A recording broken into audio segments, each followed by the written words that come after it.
Let's do this shit. Yeah, we're doing it. Let's do this shit. We are doing this. We're doing it. It is in fact We are doing this. We're doing it. We are doing the business. Business is being done. Is that what you're telling me?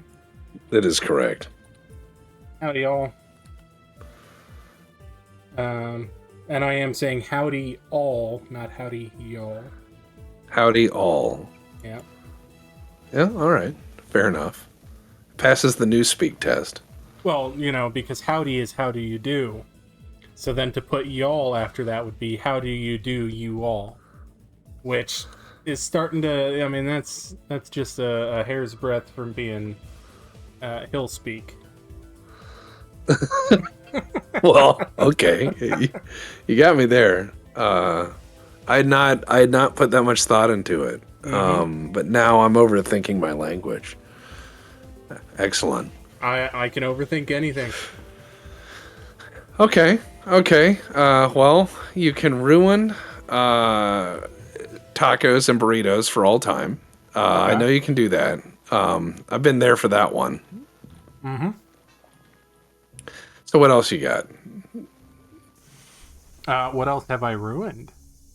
Yeah, okay. I'm not saying ruined because that's, you're going to start being like, well, my life, and I'll be like, shut up. What we're talking about is the subtle ruining of things by region. So, for example,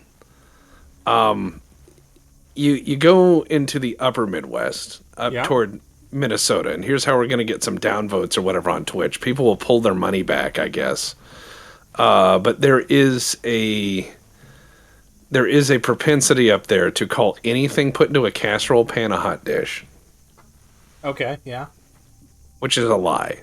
Well, if you bake it, I guess it does become a hot... Oh, if you bake it, it's a casserole. So if I go pour some Campbell's soup in a fucking it's a dish, hot dish in the most a hot dish. Okay, so sense of the word. It's a dish and it is hot. I've been to things in Minnesota where they're like, "Oh, we're having hot dish," and I'm like, "What does that mean?" And they look at me like I've grown horns. And I'm like, "Oh God, cars, yes."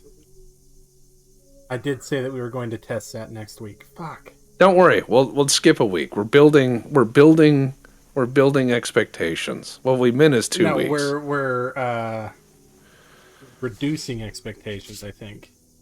That also gives me more time to build cars. How's Coyote that? 16 Abel says, was just reading the book, Tex. Chuckled at the incident report that the only thing wrong being fucked, not signing it. Correct. Yeah, that was... God. Yeah. That was an interesting thing to build, that book. Dep helped, Goat helped, and Eldonius did a lot of beautiful art for us. I did a lot of not beautiful art because we couldn't afford Eldonius to do 40 things. It works. It works. Not all art's going to be great, but yeah, we can come up with some new vehicles. Don't worry, I've got some winners. In the BPL, I've been known as a gentleman who makes a car or two. Not all of them excellent. In fact, some of them quite bad. Transitive egregious vehicles, one might say. I don't remember which direction I was going. Do I have lockpicks left? I don't remember what we were doing. You don't remember what we were doing? No. Well, being it is Deus Ex, I'll give you a hint. You were not selling ice cream. No. I don't think I was. You're correct there. No. We were not doing that. We have done many things, but that is not among them. Boy, trying to think of all the things we were doing. Oh, come on. You shouldn't have been able to see me.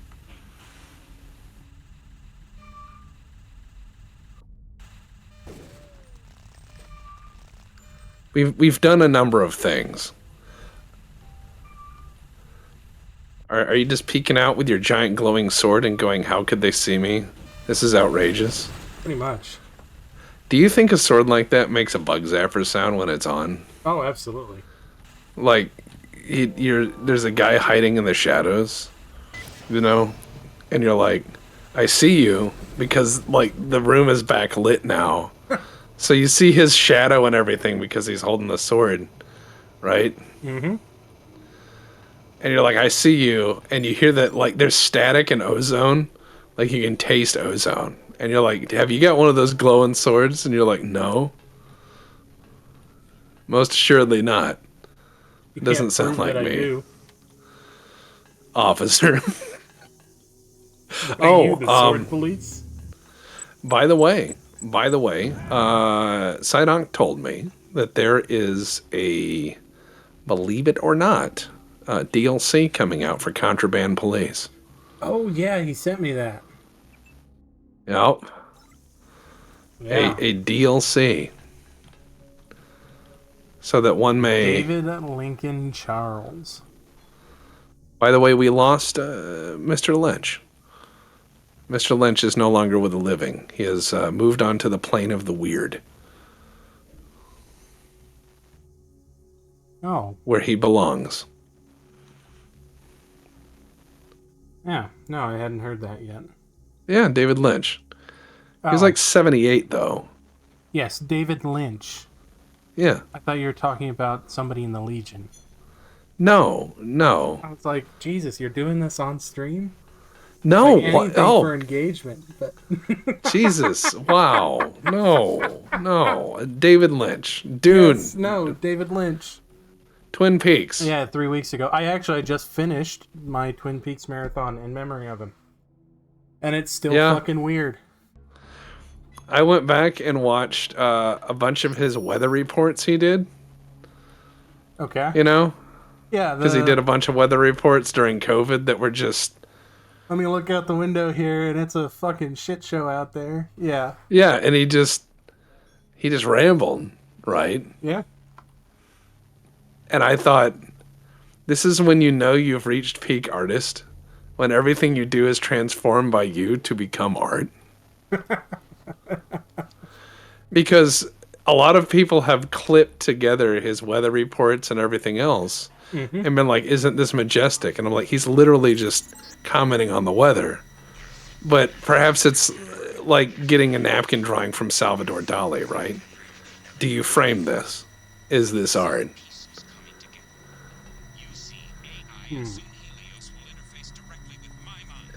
Wolf says, we can't prove that David Lynch wasn't in the Legion. You all use pseudonyms. Could you imagine if we had David Lynch in the Legion? And then like everyone's sitting around talking about everyone's sitting around talking about movies, and someone mentions Dune. They're like, yeah, the original David Lynch Dune was weird, and then you just hear his voice and he's going, you're weird.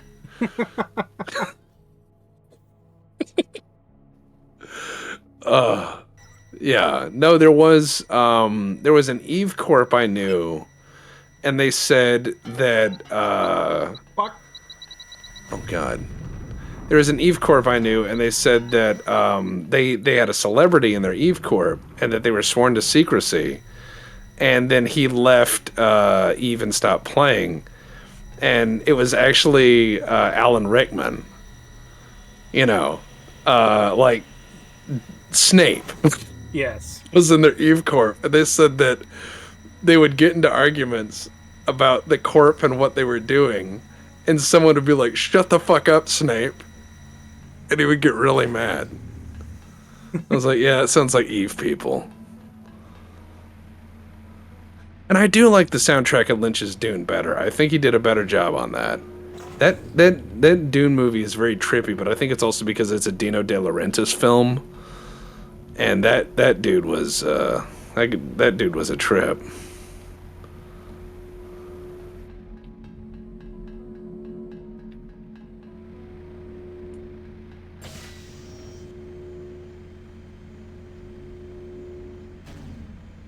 I saw something moving in here.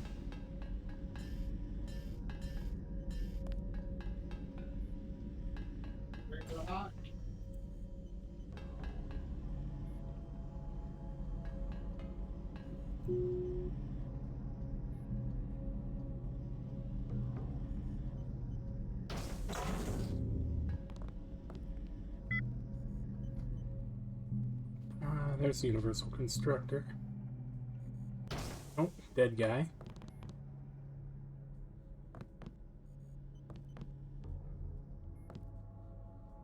With a med kit.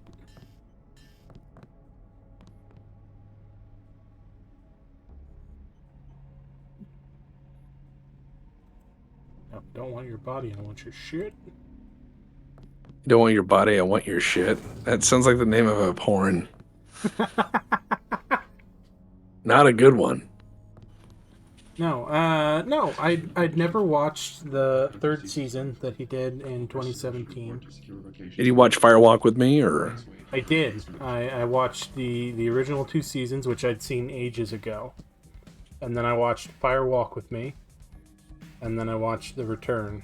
And I'm still working through what all I saw. You know, I saw a breakdown of what all that's supposed to mean according to a film reviewer. That guy's breakdown of it was, I think, 6 hours. Okay. So when someone whose like job it is to make something complex and make it succinct, you know, and to the point, says I need 6 hours. You know, Yes. maybe the real lesson is the lessons we found along the way.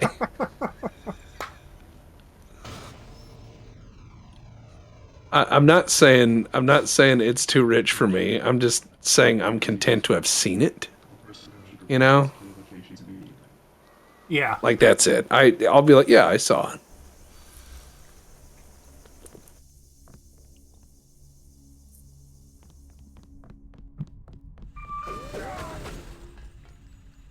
Somebody told me that they view Coop as a Greek style tragic hero whose fatal flaw is his curiosity. Really? And that's an interesting way to read that series. I mean, okay. Yeah, I mean, I guess. Sure. I mean, why not? I mean, yeah. I heard that the real meaning, and this is again, someone had walked me through this against my will. That's how people You're explain getting stuff. lynched. Exactly. That's exactly how that shit goes. But no, one guy had told me against my will that the whole breakdown apparently was, The trap's so nice it got me twice. oh god, no, they said that the whole breakdown was that apparently the meaning of all of everything was about the death of television and it having meaning. And their whole argument was so verbose. Now, this person was admittedly, by their own admission, and I'm not trying to hold this against them, but I feel I would be Remiss. doing you all a disfavor by not mentioning this offhand. This person said that they were very much into DMT. Now, take of that what you will. They said that enhanced their understanding of Mr. Lynch's gathering of ideas and blending them together. But yes, his explanation was overly long. It was about the death and innocence of television in America. Like that was his core thesis. Okay. And I was like, too rich for me. You know, I said, I'm just a dumb guy. Maybe you should dumb it down some. Just a thought. And how did that go? Well, he told me that I needed to see beyond myself. That sounds Which like case somebody on DMT would say. Yeah, I thanked him for his input. And then I told him that I would look into it. However, that was a lie, as I did not. I said, no, thank you. Yeah, he was an interesting fellow, if we can use that term. He was a bit out there. But yeah, he was like, you need to look beyond you to find the real you, and that's where you'll find the meaning of Mr. Lynch's work. And I said, that sounds pretty expensive. Doesn't it? It does. I love the little like cargo bustle rack on the giant scorpion spider tanks. Well, I mean, you gotta accessorize,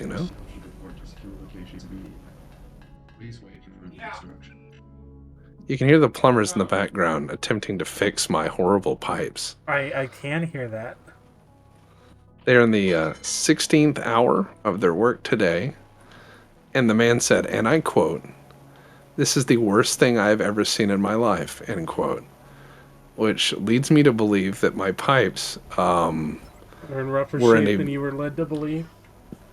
by far. The kind people of my Patreon suggested multiple times we do a GoFundMe for pipes, and I said, hit me up when I eventually have like something that I can't afford to pay for, like the canker or something, like hit me up when that moment happens. But I'm not going to do this for plumbing. Yeah.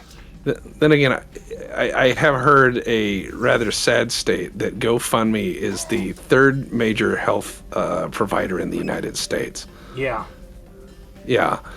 So we have entered an era.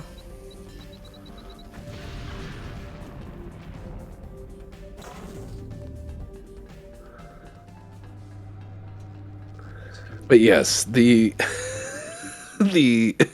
Picula, yes, the shitter was indeed full.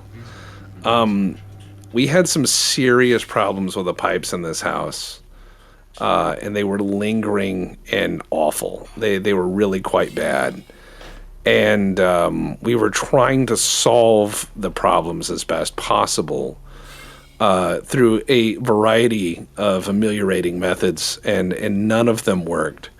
And eventually, we had some very professional plumbers come by and then crawl under the house and then emerge about 30 minutes later with a bunch of photos. And the plumber lit a cigarette before he started talking to us, so I knew that the news was going to be, of course, exceptionally good. And he said, and I quote, "It's fucking Looney Tunes." And I said, "What do you mean it's Looney Tunes?" And he showed me, and we had pipes that were like 3-inch pipes that went down to like 1-inch pipes and then back to 3-inch pipes. And he said, it looks like somebody who had a big bag of pipes went down there and assembled a plumbing system for your house out of what they had on hand, like a mini game. Well, he didn't say mini game. He described it more like using carnival prizes to fill in, but it was quite terrible. It's quite awful. And so our plumbing has required total replacement. Every pipe going in and out of the house, every single one. Day one was a lot of jackhammering. That was hilarious. The jackhammering lasted 12 hours. And in the jackhammering, to find our water cutoff, which had been concreted over by whoever installed it. Jesus. This will never be needed again, concrete. When they had found the water cut off, they told us that the main that comes into our house had a U-bend in it. And I said, why does the main coming to the house have a U-bend in it? And he said, I don't fucking know. He informed us that parts of the pipe had been at some point joined and patched with Flex Seal or something like it. There were no more than 2 to 3 feet of pipes under the house that came from the same decade or year. So he said, imagine if someone had gone under the house and every 2 years put in another foot of pipe, wrongly. Yeah. With whatever they could get at like Home Depot or similar. And I bitched about it enough on the Patreon and the updates. People were like, we should do a GoFundMe for the pipes. And I was like, no, I'll wait till I've got something really bad going on. This is just the pains of owning a house in America. But I wanted to bitch about the pipes on stream. Just to let you guys know that is where the sound in the background's coming from. And that for those people who have enjoyed our podcast and many other stories, please know that load-bearing Tupperware is not the end of our problems. Yeah. Oh. I've owned this house for 3 years, and no, the home inspector did not find any of the defects. He went under the house and said, good enough. Them's pipes. Looks like pipes to me.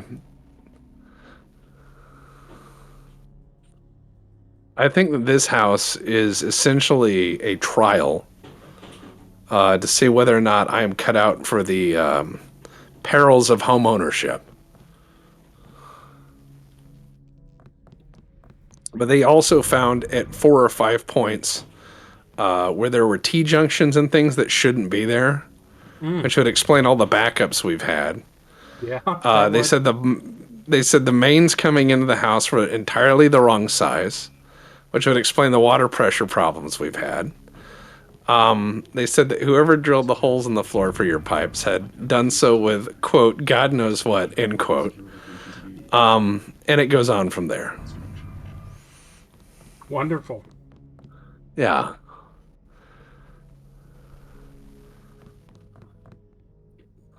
The house is old. This house was originally built in the 30s, and it has been facelifted a few times by people who cared not at all in how that played out. Like, not at all. Like, if you asked a question of, on a scale of 0 to 10, how much they cared about getting it right or making it look right, I would say the getting it right was a 0, and the making it look right was a solid 4. Oh, text candidate for this old house. If you brought Bob Vila down here, you would hear swearing, like constant swearing. He would call me a motherfucker within like the first 10 seconds. Yeah. He'd be like, what, why? Yeah. Well, plumbing problems just run in the Legion, I guess. Yeah, I like what chat's saying. Text candidate for unfuck my house. I think Bob Vila would pour a jerry can of kerosene onto the floor and say, grab your belongings, as he lit a road flare and dangled it over it.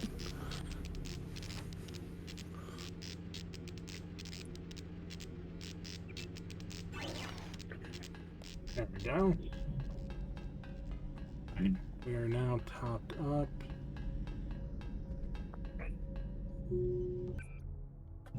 Oh, fuck. Security condition 5. Lockdown procedures are in effect. All personnel should report Head down here. locations immediately. So Hidden Boss is asking, how's the power wires? Brother, let me tell you. There are a number of items in this house that if you turn them on at the same time, there is no power. We've not yet deduced the full list of items that you cannot use at the same time, but we've narrowed this list down. Well, just remember, you will pass all of the savings on to whoever buys the house from you. Here's the way I look at it. You can't really add to the price for functional pipes because it was sold to you with functional pipes nominally. Isn't that wonderful? Yeah. I'm fighting the same fight. I mean, I've been without water for a fucking month. Yep. We both have plumbing issues at the same time. Yeah.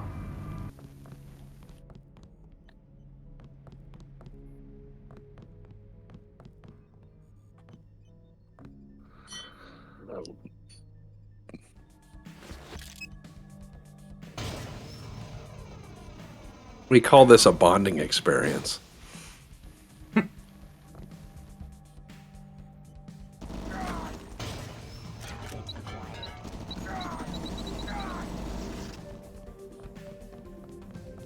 Security condition 5. Alright, you know what?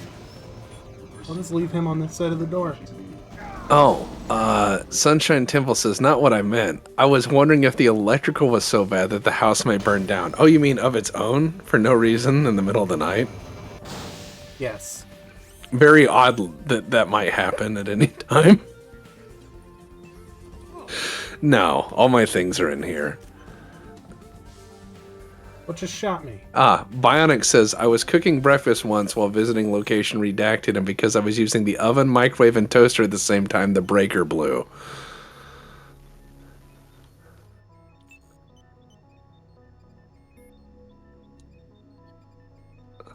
Oh, fuck you.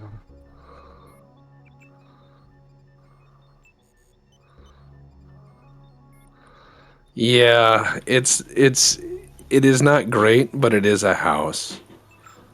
I'm glad to have it. Bad as shitty as it can be. I feel I got something. Yeah. I'll take it. Yep.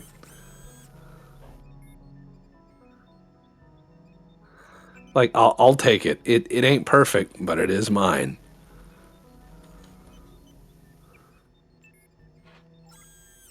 Okay. Yeah, you're Oh, an upgrade canister. Why can't I upgrade?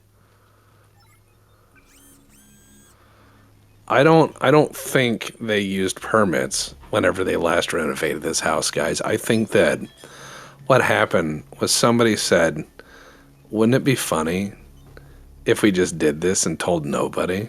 And then they giggled to themselves as they did it. You can hear them banging under the floors right now. Enjoy as they work. I can. Yes. So it says can upgrade. The sound you're hearing under my floor that is actually bouncing things around on my desk, he's swinging that hammer so hard, is a very angry plumber trying to Do you know if the unfight. internal wires that have been updated since the house was built in the 30s? I asked because my house was built in 39, was updated to more modern amperage in the 50s, and there's still some long-standing issues. Oh, I'm sure there is. I haven't looked because I don't want to know. We used to have over half the house on one circuit, so we couldn't sweep and use the AC in separate rooms unless it was in parts that weren't wired together. Good. I'm glad that's been fixed. I have 5 different fuse boxes in my house. There's one upstairs between the bedrooms doors. There's one in the pantry for some reason. There's one on the kitchen wall. There's one in the back room. And then there's one in an outbuilding. Each has approximately 20 fuses. When were these fuses made? Was Eisenhower president? Actually, so this building was only retrofitted for living space in the late 70s, which is why I'm having all of these failures suddenly at the 50-year point. Lovely. 1, 2, 3, 4. Oh, Jesus Christ. I could have guessed that. You know, the problem is when something is that simple, you won't think it's that simple. Exactly. I did not try 1, 2, 3, 4 on the door downstairs because I was like, there's no way. There's no way it's 1, 2, 3, 4. But it could be. What's up says, what is it, an apartment? Nope, it's not. It was never an apartment. Security conditions. Yeah, that is 4 too many. Yes. All personnel should report to secure locations. Too many fuses, too many fuses, too many fuses, too many fuses. I swear you people live in an alternate dimension where everything is bonkers. No, we're just poor. So We're not wealthy people. Yeah, no. When you gotta get what you can get, that's usually something broken. My investment fund for long-term retirement is machine guns. I'm not a rich man. I literally am doing what people did in the Great Depression. I'm buying things that I can see because I don't trust numbers on a screen. Yeah. Do the fuse boxes actually have fuses or just metal rods? Nope, they've all got fuses. Half of them are even labeled. Now, several of them don't do what the label says, but I'm correcting those as I run across them. Procedures when attacked. All personnel should report to secure locations immediately. Please wait for further instruction. Gonna have to deal with this guy.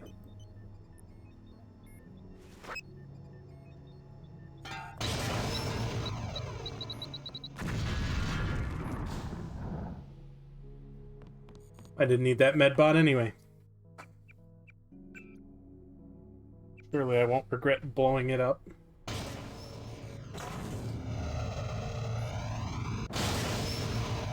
Do any of the fuses have pennies under them? Not that I've found so far.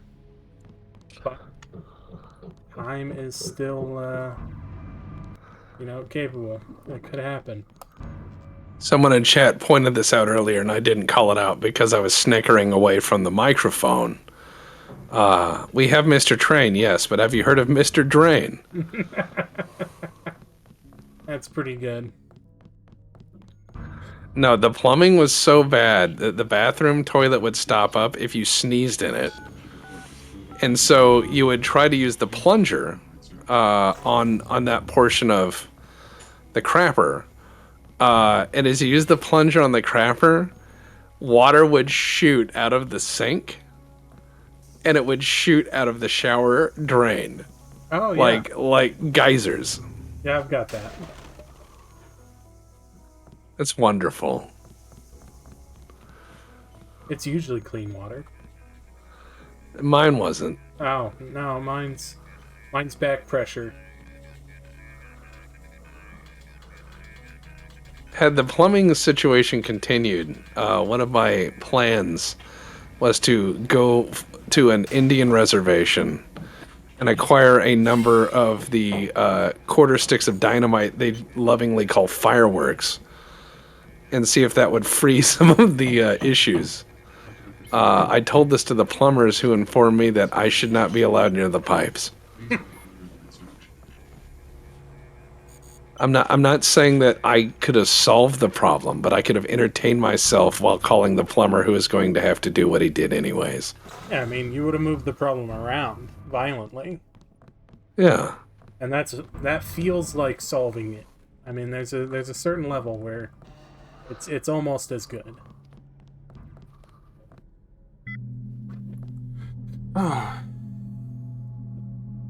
At least these houses are still standing 50 to 100 years later. I mean, yeah, mine, the building went up in 1903 was its finish date. All right, I'm gonna mute just for a second. My apologies. You're They fine. are. Oh my floor is moving. I'll be right back. Uh-oh, Tex is gone, and I'm not very good at talking into the void. Alright. You may have eliminated the problem while causing much larger problems. There's always that risk. Good gods, I live in an apartment where the drains for the toilets and tubs share a drain pipe. So if it clogs up real bad, the organic waste from the toilet comes up the tub drain. Yep, I've had that. I have seen it. Have you checked the house wasn't built on an Indian graveyard? That would explain a lot. Well, all of America is an Indian graveyard, if you think about it, on account of the fact that well, that wasn't a very nice period in American history. We'll leave it at that.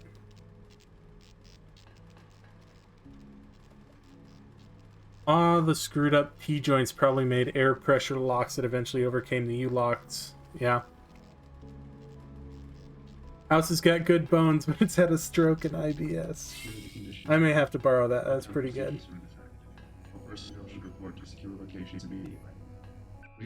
I can't hear anything. As you may hear, that there's some drilling going on now. Isn't that a wonderful sound? It's the sound of freedom within your pipes. Yeah, everything's fine. I'll be right back.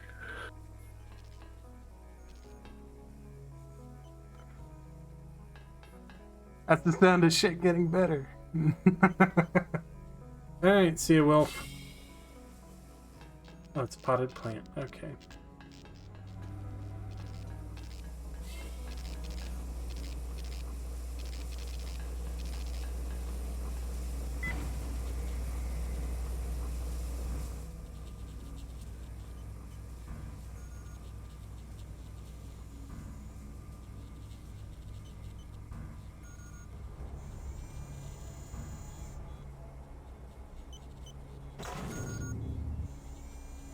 Alright. Upside, the house is probably going to be a lot healthier to be in now. Yeah? Report to secure locations immediately. Please wait for further instruction. Fuck. Stop that.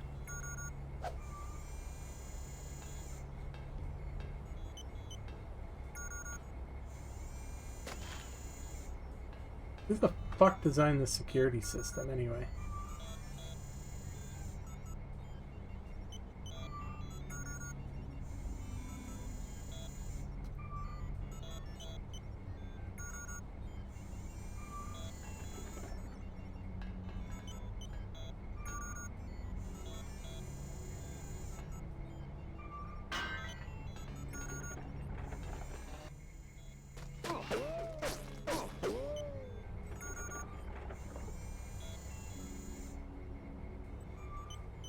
Security condition 5. Lockdown procedures are in effect. Let's see. Just remember, indoor plumbing and home electrical systems are about 100 years old, so original stuff still exists and hasn't been updated yet. Oh yeah. No, I've rented a building that still had knob and tube wiring. I've also been in buildings that were still wired to neutral instead of ground, which is a fun way to play electrocution roulette. This is working way better than it should. We actually didn't electrify out here until the 40s. Fuck. Okay, come on. You shouldn't be able to get me through the desk.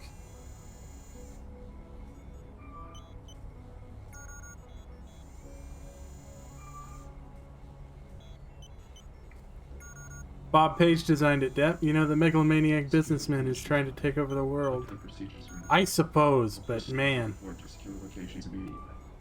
Please wait for further instruction.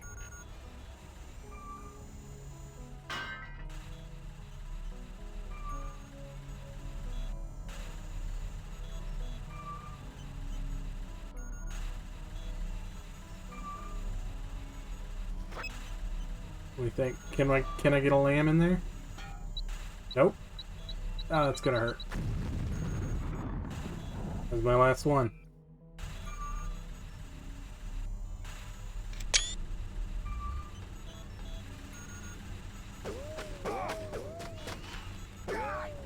Oh, come on. This was supposed to make me invisible to turrets and robots, wasn't it?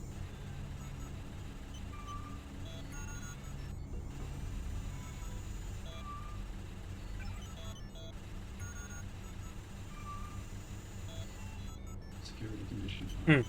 Lockdown procedures are in effect. All personnel should report to secure locations immediately. Please wait for further instruction.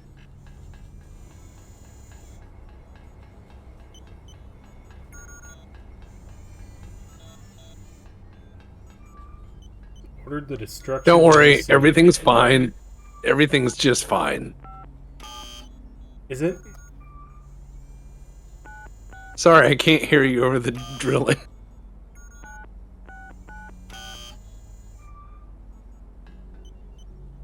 It's just Sabo rounds?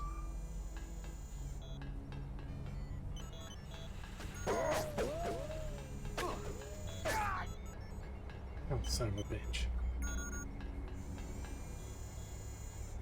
Oh, lamb.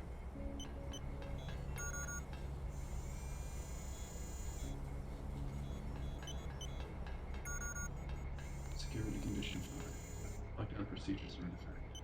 All personnel should report to secure locations immediately. Please wait for further instruction. Gotta be a button to extend this, right?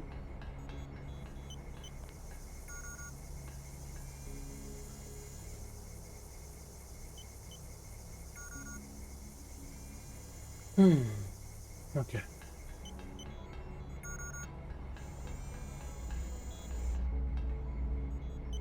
There we go. Do they use radar? I think you're invisible to radar. In College, our main toilet drain was an open trench in the basement with plywood over it. Yeah, there is a ruckus about. You are correct.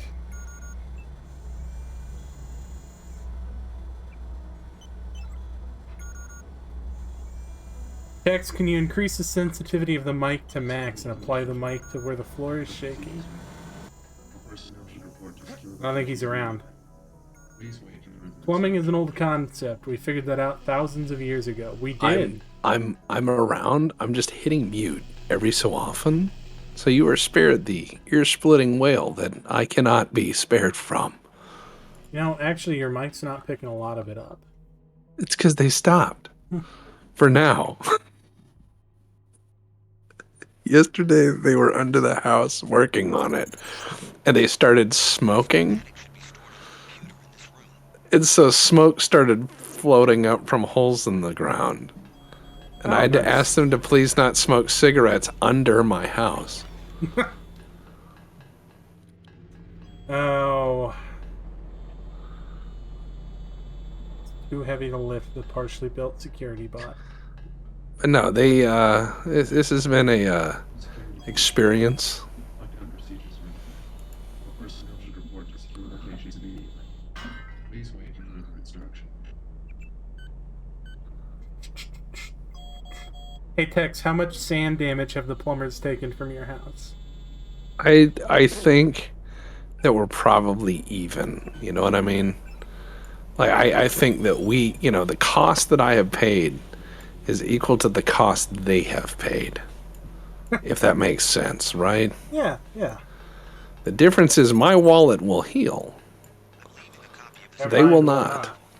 Correct. I'll catch a ride with Jock and meet you on top of the subbase's command module, just on shore. Wait, so I'm leaving?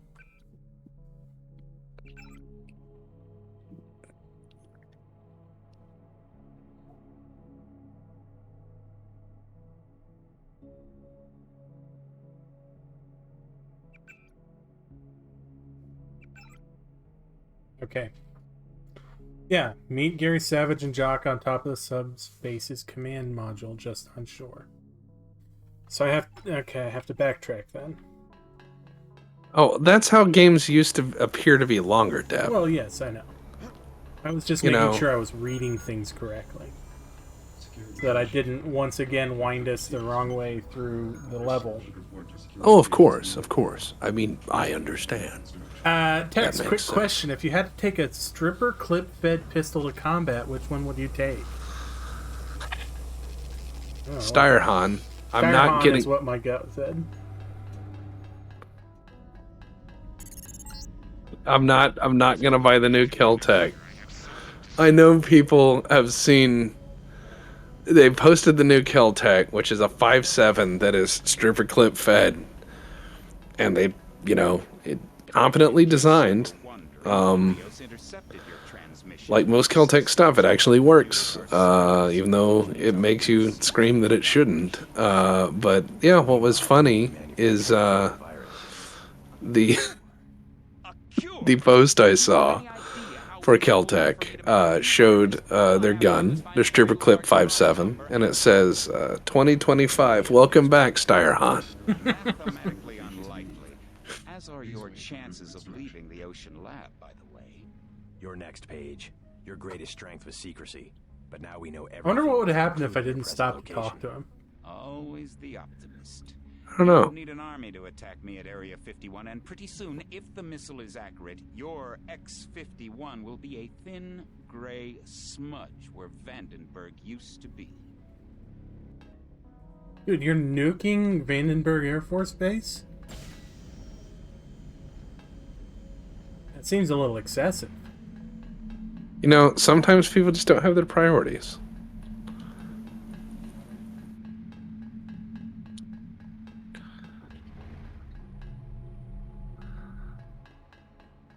Let's see. I want a Kel-Tec clip pistol. It is the most American pistol. Yeah, you're not wrong. I don't know. I wouldn't say that.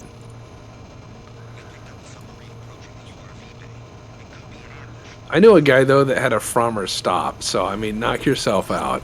Ooh. Not ooh. More like ew.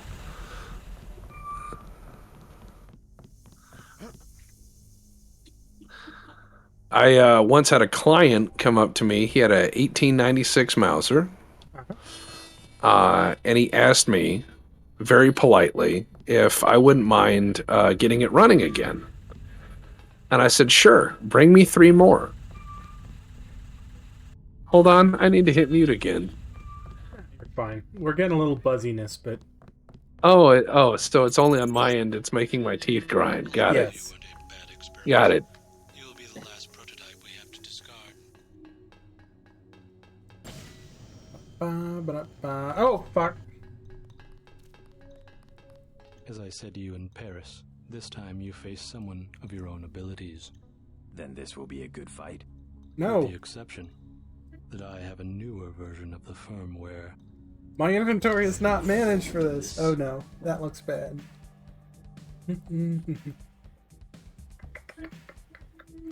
Yeah, don't need that.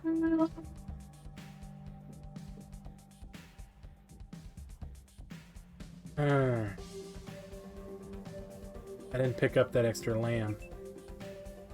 That's gonna hurt. Well, I mean, look, I think we can say that if he says he's going to nuke things there, right? That would happen. You don't have to feel bad about anything you did.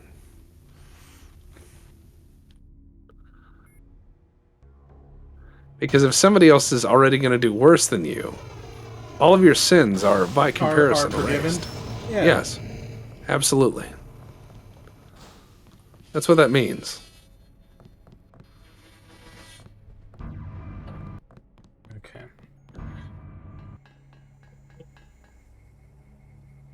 One, two, three, four. Granted.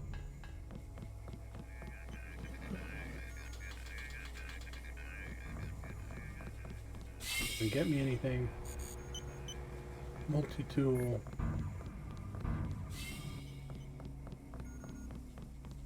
What's in the box? No, it's an accuracy mod. Go ahead and put that on that.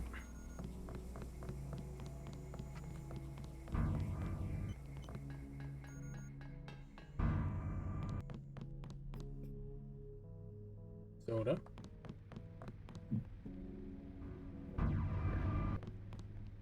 I'm having a fun time in here. Oh, are As you? you know, autistic people love noises like this. Yeah, loud, incessant noises. Yeah, I'm having a good time. Is it wrong of me to want a Nagant revolver mechanism rifle? Yes. Go buy a Nagant pistol. Go ahead, go buy a Nagant pistol and shoot 50 rounds through it in a single session, and then get back to me. You know? Go do that, and then we can talk. Now, when you come back and swear that I'm the Antichrist for asking you to do this, then we know.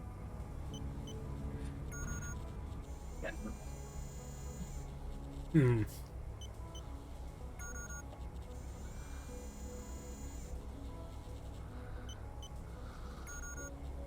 The shamans are hard at work, warding the area via tobacco smoke as they war with the demons of sublime piping and mismanagement. Yeah, You're not we're wrong. trying to set everything right, but it's got to be a lot of work. I just saw a weapon in this game that uses a friggin' 30-06. Yes. Yeah, the sniper rifle. Yeah, it's a PSG-1 mostly, and 30-06 mostly. Security condition 5. Yeah, Isn't that 30-06. 30-06 is a good caliber. Secure locations immediately. Please wait for the written instruction. A lot of people misjudge it because they look at, the downloaded stuff that went into the Garen. I'm like, yeah, but modern commercial 30-06 is really nice. Something. Like, it's quite nice.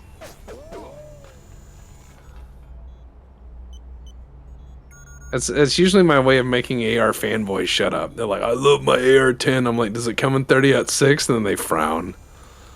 Because the answer is no. Correct. Oh, it goes in 6.5 Creedmoor, and I'm like, that's neat. But if I wanted that, I'd have a bolt-action rifle. We're talking semi-auto, son. And then they get mad. I don't hate the AR-15. I just love to push their buttons.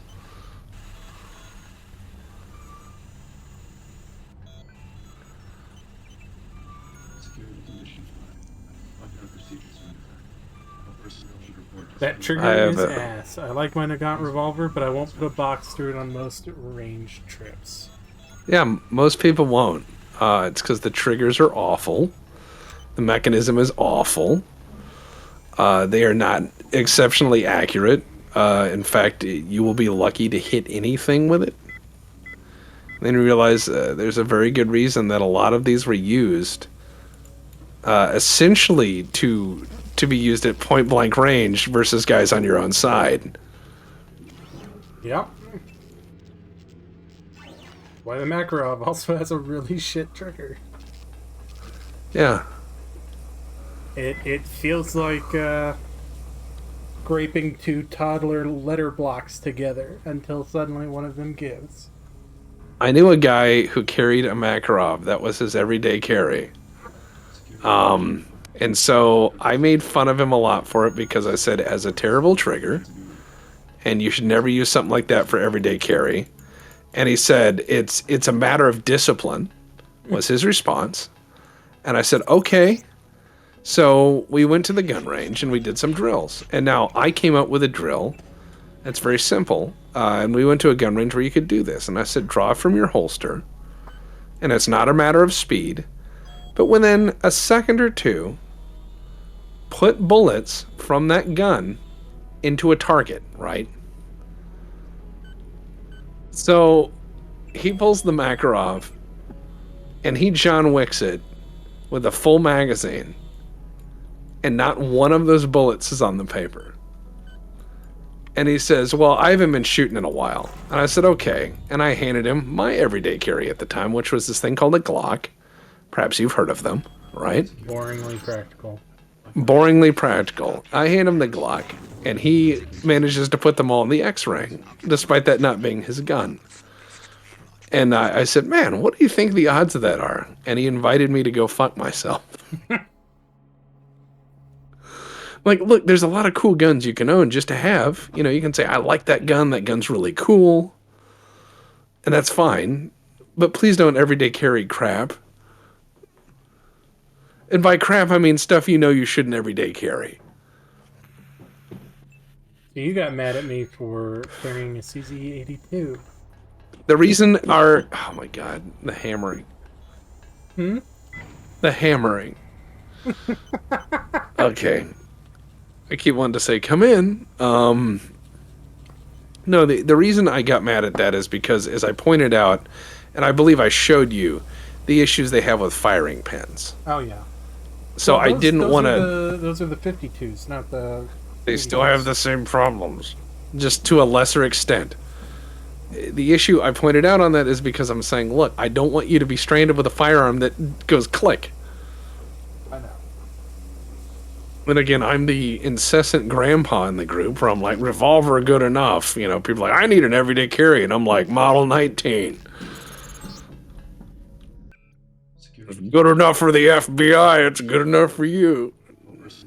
You know, people think I'm grumpy Gus, but I mean, for the longest time, I carried a Model 10, you know, 38, 4-inch heavy barrel. I mean, good enough. Gun has never failed to go bang. Yeah. But I mean, yeah, carry what's reliable and you can make work. Typically is the way to go about this shit. You're gonna see what happens if I just skip the communicator. Fuck you, man. I don't gotta listen to you. You're not the boss of me anymore, Bob Page. Bob Page, if that is your real name. I hope that's not his real name. I have met an unfortunate individual with a really terrible, awful name. Yeah. Harry S. Balls. Oh. Oh. Yeah, that's pretty terrible, isn't it? That poor man. You think he got beat up a lot? Oh yeah. I love this sound. It could be an ambush, he says.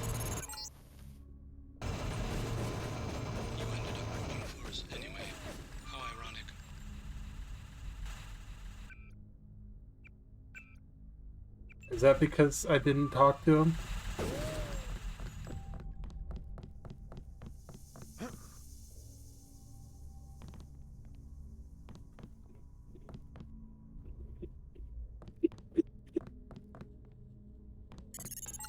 I'm having a fun time over here. You weren't a bad experiment. You'll be the last prototype we have to discard.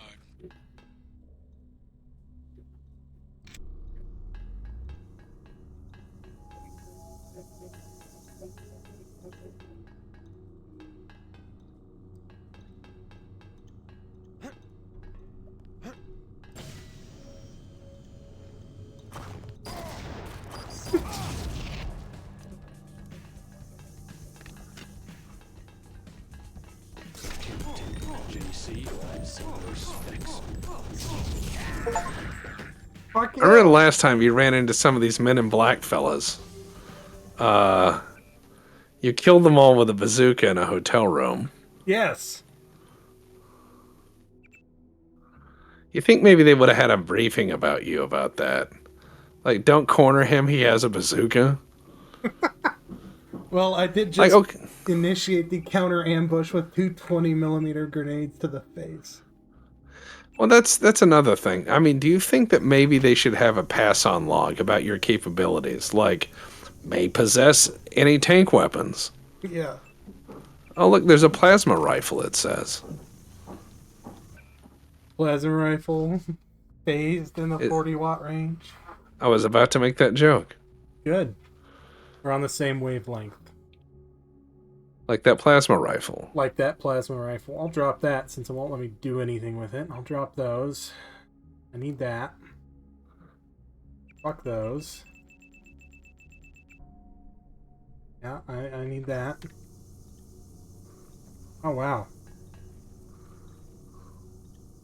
Good for them. Alright. Well, that's Walter What's-His-Nuts dealt with. Handle.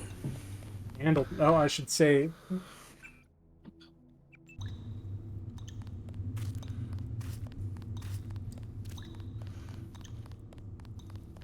See, with an optimized inventory, I was unstoppable. So aren't you going to use that plasma rifle? That thing's pretty neat. I got 46 rounds for it. Charges, bolts, whatever they're calling it.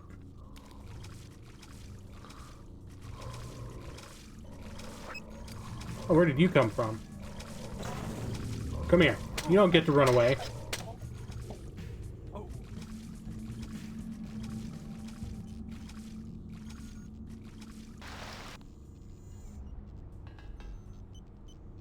You can really see the terror in the way he tried to swim away from me.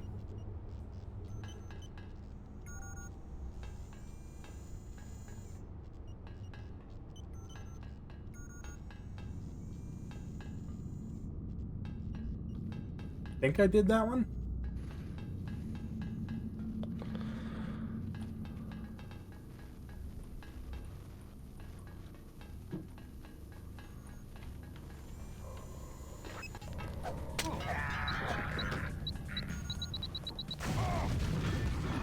You started with a lamb? That was...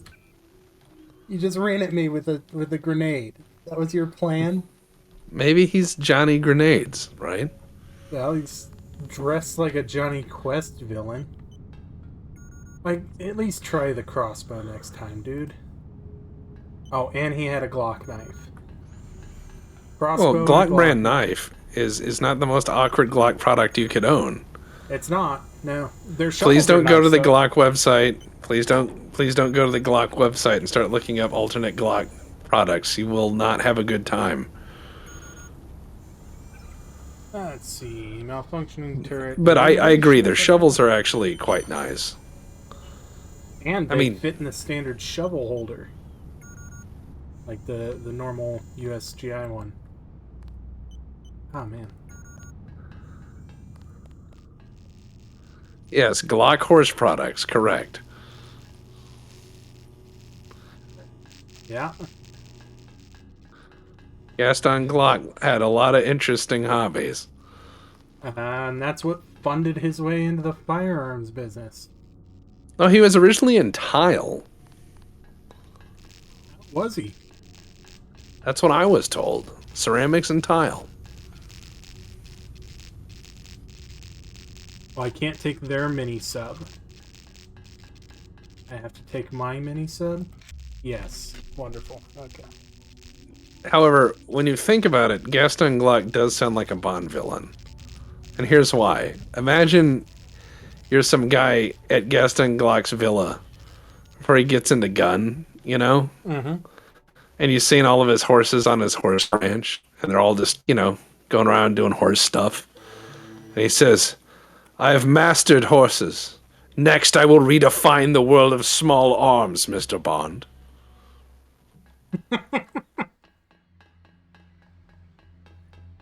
Who are you? A lot of Goldfinger vibes there. Go away? That's what you No, want to tell I'm me here. is go away? Oh.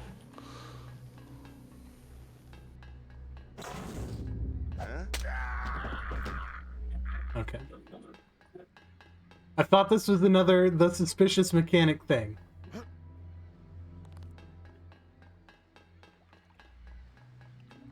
Gaston Glock is also a Bond villain tier name. Yes, it is. It Mr. is. Bond, It is. your target today is Gaston Glock. Yeah, I mean, like, it's right there. God, you guys didn't even move the body? Good Christ.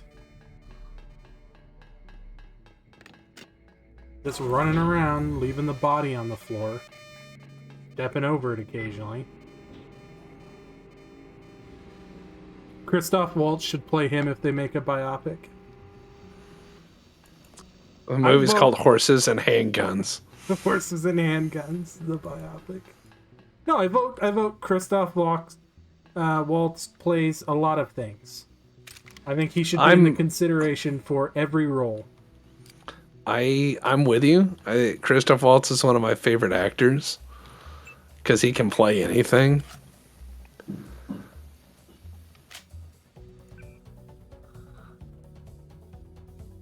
You know, I think that he's got a real opportunity to do some cool stuff.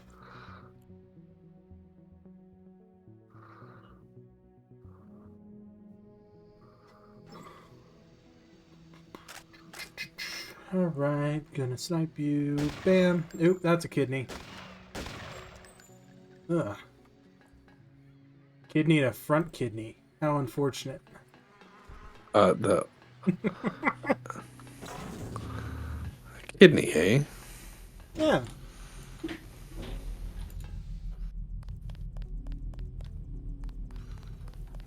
Hit him in the kidney, and then hit him again from the front, which I have decided is called the front kidney.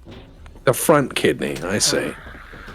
I didn't. I may have missed that on the chart of body parts. The front kidney. Oh yeah, the Oop. Come on, I The know Fridney. better not go off. There we go.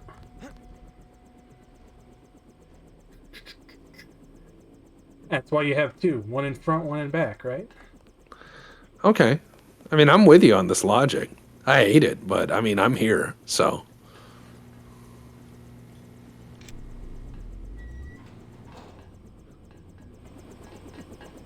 You made it. How long until the UC is up? Tonight, if the schematics are accurate. But we have another problem. Yeah. Man, it's really hard to talk when you're that close to a helicopter and a They have hover. a warhead pointing at Van. Isn't it? Not in the future. Not with quiet blades. Sequence has started. No demands. They want Patented quiet blades. I'll have Jock get me there as quick as he can. Good. Hey, thanks again for saving my daughter. I brought you something from the lab. A token of my appreciation. Not necessary. I'm just glad she's all right. Take it. You might want to upgrade your systems. Sooner or later, you'll have to face Bob Page. Hold on. No room. Cut it out. Hold on, no room.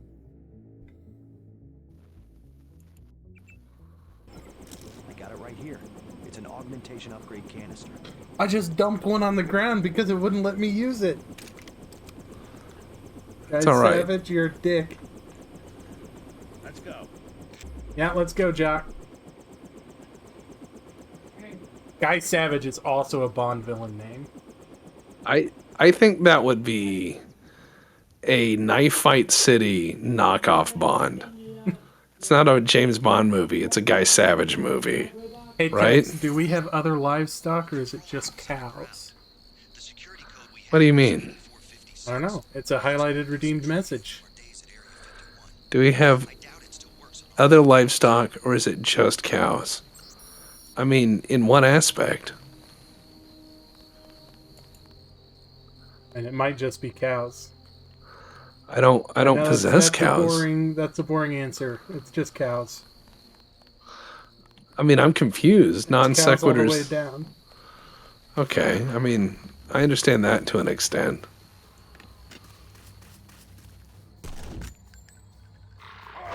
Oh, Jesus Christ. No. Yeah, fuck off. Fuck off, dogs. I don't want to kill you. Fine.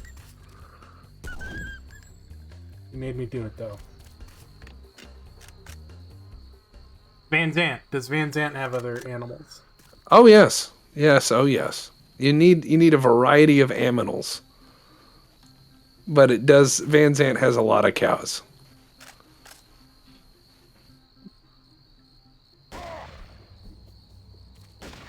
Like an alarming amount. A lot of cattle. I'm not saying that's all there is, but there's a lot of it. Copious amounts of cows. Enough that you should have a cattle guard and on your vehicle, right? Okay. Like if you have a truck, you need a cow catcher. That's what I'm saying.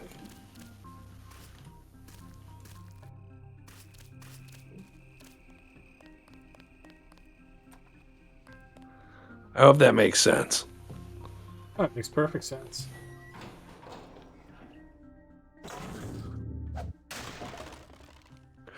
A lockpick. Don't ever. I think if you have a glowing sword, you shouldn't need a lockpick. I agree with that, but the game doesn't.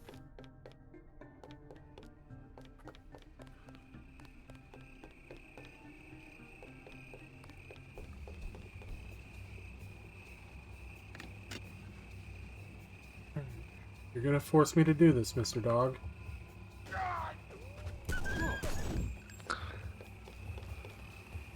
Oh, Jesus Christ. I also thought of a really terrible idea for a game.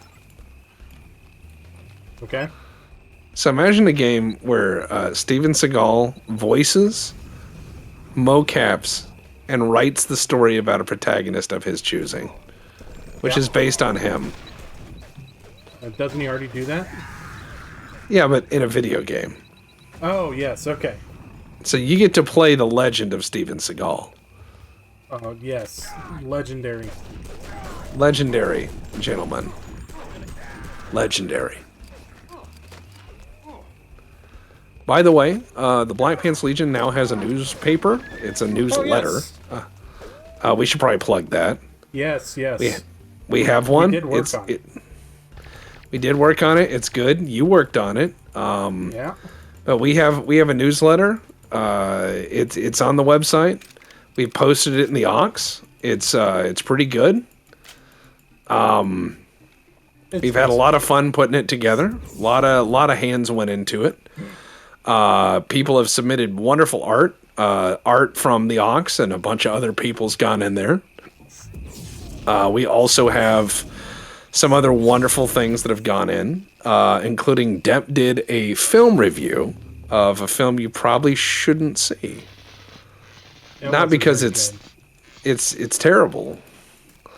And I don't mean like terrible like it's censored or it's obscene, but more that it's really sad to see a director that's so talented make such garbage.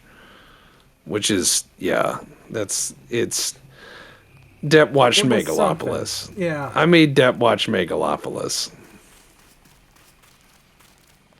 Next, he wants me to watch a Steven Seagal film. A recent Steven Seagal film.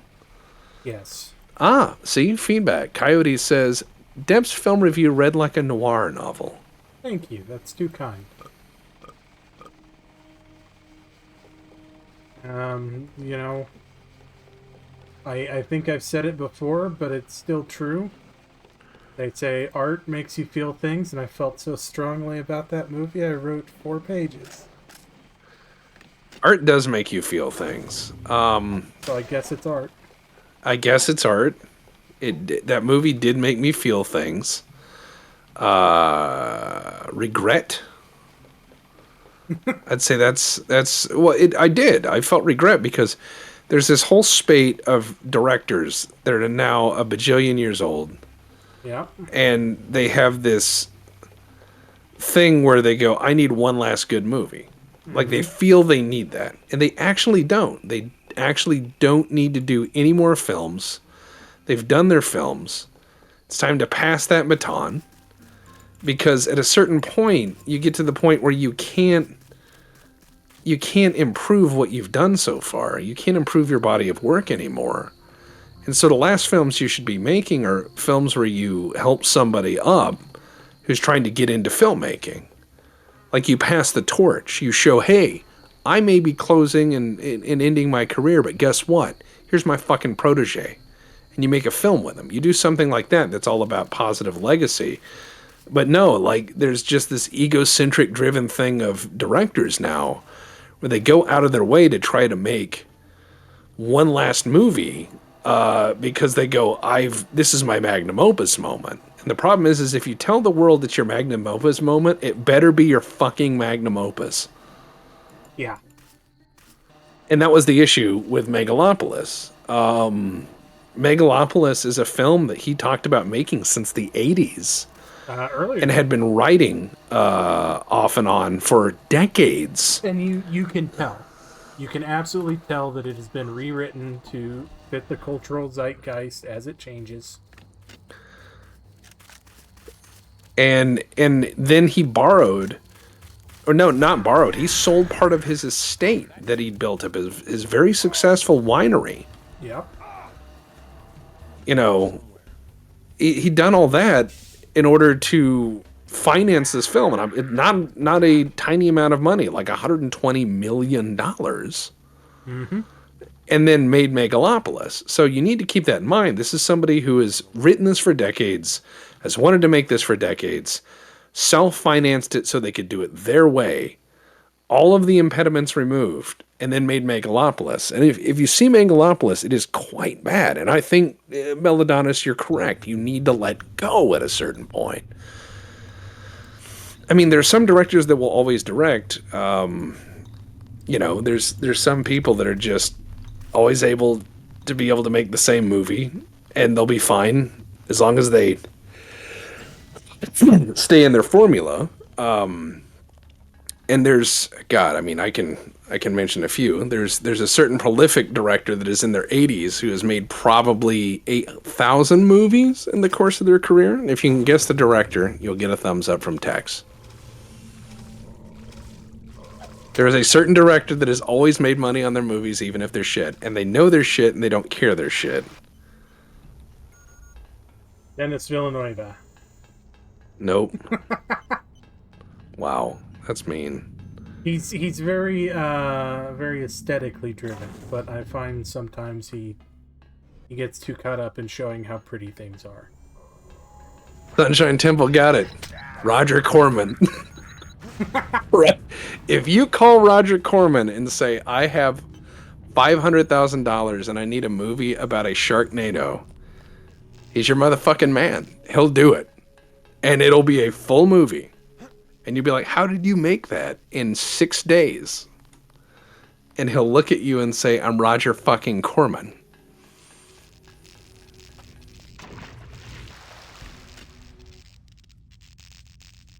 Let's see. What I'm saying is that Roger Corman is just one of those brilliant, or was one of those brilliant directors that is the, exception to the rule of letting go in your 80s, whatever. Because Roger Corman actually made a career of giving people second chances. He found people that were impossible to work with. He found people who were starting out in film, and he gave them a shot. That was Roger Corman's legacy. There are a million artists who owe their every success to Roger Corman.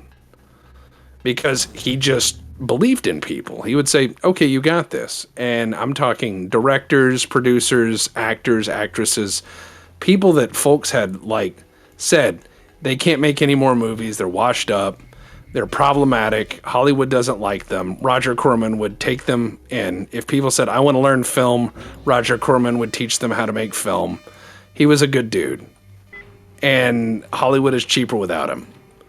Now, a lot of the stuff he made was absolute B-movie schlock, but Roger Corman would tell you himself, yeah, I made B-movies. You know, you won't find Roger Corman saying I deserved an Academy Award for that. You know, he'd just be like, okay. Yeah, I made Sharknado, what of it? He also made the worst Fantastic Four movie ever. That one that Roger Corman did was the studio said... the studio, I think, literally said, we have something like a few months to get this movie out so we can retain the rights. Yeah. And Roger Corman's like, gotcha, fam. It's really bad. There's a beautiful special effect in that film that is one of my very favorite cheap I ran out of money special effects. You know, there's that guy in the Fantastic Four that can stretch like his arms and legs really long distance. Yes. You know? Reed Richards. Yeah. So, Richard Reeds, he gets married and he's in the limo's pulling away and it says just married. And they wanted to have him waving through the sunroof with his stretchy arm, but they ran out of money. So they just put a glove on a pool noodle and wave it around. And they're like, perfect. And they changed nothing. And I was like, oh, Roger. We're not going to get more money.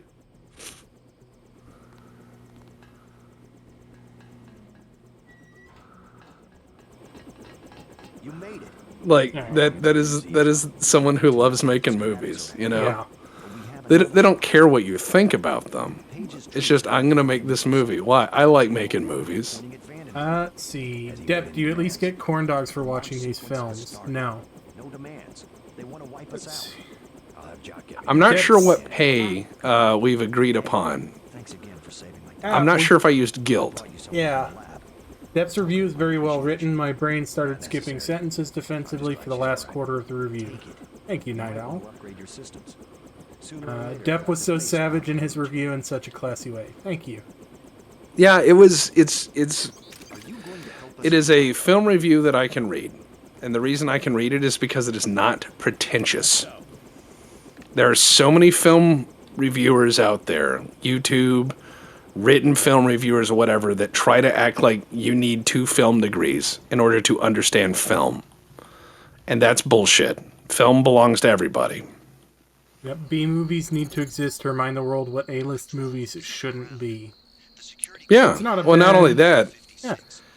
a great example of a B movie done right that shows the A movies how to do it is RoboCop. RoboCop is a B movie done like an A movie. Mm-hmm.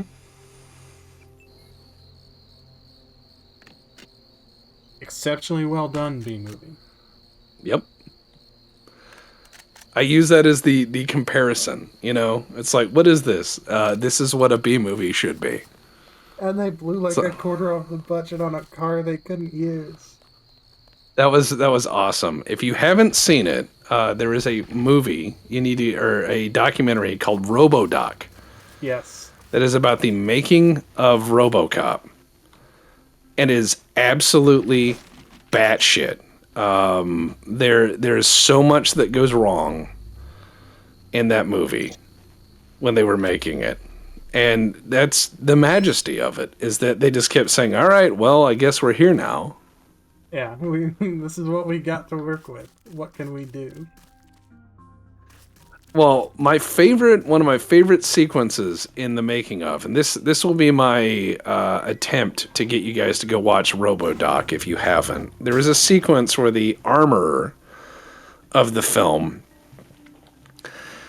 they originally for RoboCop they tried to give him a Desert Eagle because they needed a big gun for RoboCop because he looks all big in the suit. And they put the Desert Eagle on his hand, and one, his finger wouldn't fit through the trigger guard, and two, the gun does not look big in RoboCop's hand. It looks dinky.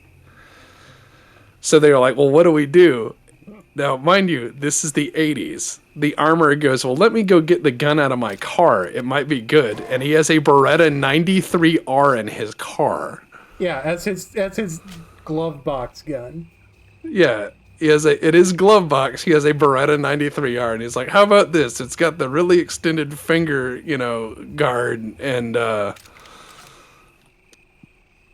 that's what they went with. They're saying Dep used the canister in the augmentation menu. I tried.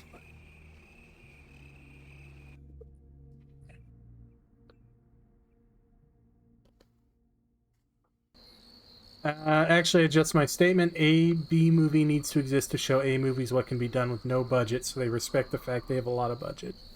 Yeah, I agree. Oh yeah, I've read interviews where what's his name? God, I hate to forget his name because he's a great actor. Played Murphy. Oh, God, now I'm blanking. I can tell you things about the guy. Yes. And my brain has farted. Like he's like the guy has a degree nice in like Egyptian now. history. Yeah. Peter Weller, thank you. Peter Weller. You read interviews with Peter Weller, and he talks about still having scars from that suit because it was made of Bondo and just pinched everywhere. I love the scene of, people are quoting it, Robo wants an Oreo. Yeah. So, that is, just go Google on YouTube, Robo wants an Oreo. I believe they've isolated that clip out to get you to watch the documentary, but that is fucking hilarious. Robo wants an Oreo.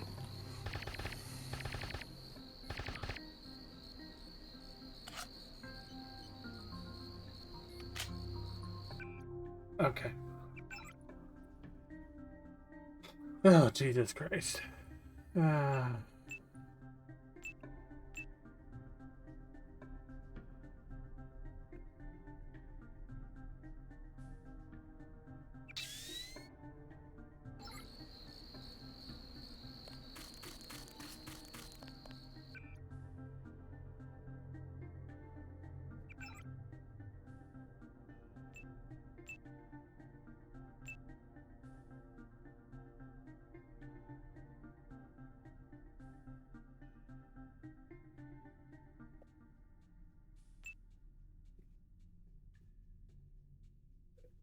Oh, I think Bionic has linked it. Robo wants an Oreo.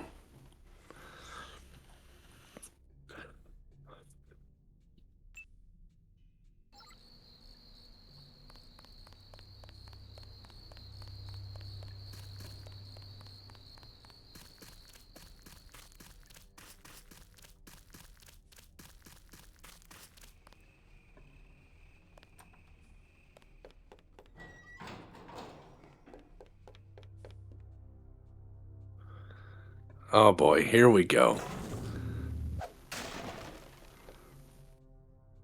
So all right. Aside from stumbling around in these various places, doing bad guy things, as you have. I'm a good guy. As a good guy. I'm not saying you're a bad guy, necessarily. Just that you are doing bad guy things. Maybe. Perhaps it is so. Run back over here so I can kill you. Oh, he is. He went inside. I got his friend.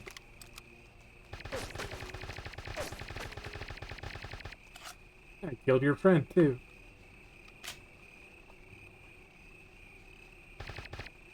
Bumpers.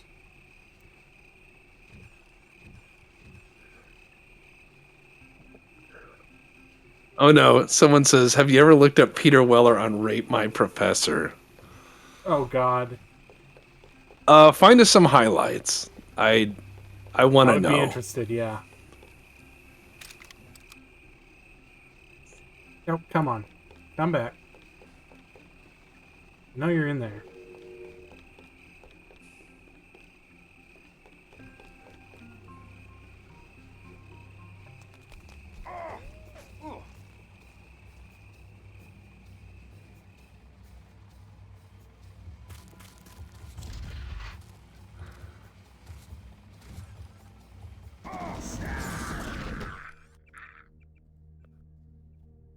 Rate my professor, huh? Tough grader, lots of homework, so many papers, he was horrible.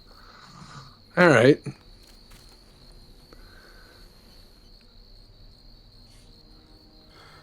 As I said before, limitation breeds creativity. Highly recommend reading up the story of Pokemon Gold and how initially they maxed out the storage space on the Game Boy cartridge before they could finish.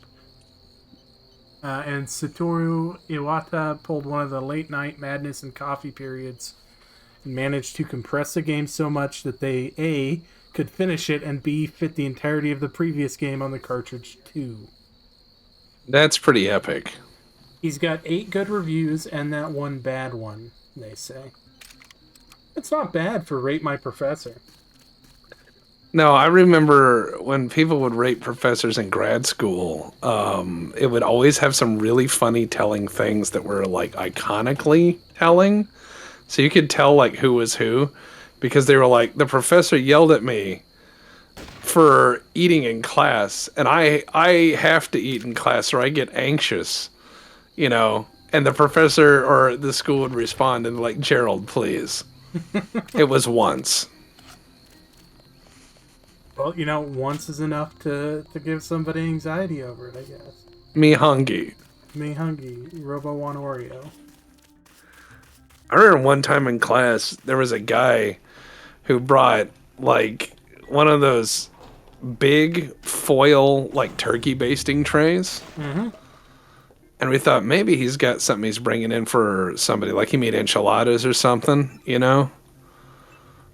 And what it was is that he had that full of indeed like tacos and taco meat. And they opened the foil top on that and proceeded to eat all of them over the course of a 2-hour lecture.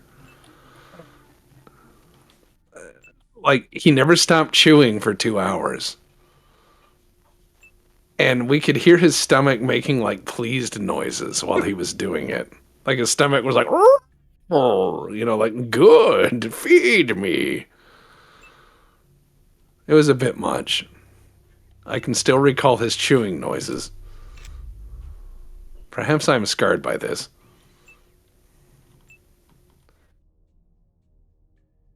Why won't it let me upgrade this?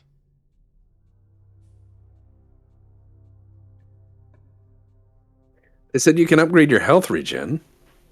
Yeah, but how often do I actually use my health regen? Yeah, you'd much rather drink all of the water. You're like, I got shot 12 times. Time to down a dozen 40s. I could do the invisible to turrets and robots thing. Coming up against a lot of robots. Well, I would say that's probably a good idea.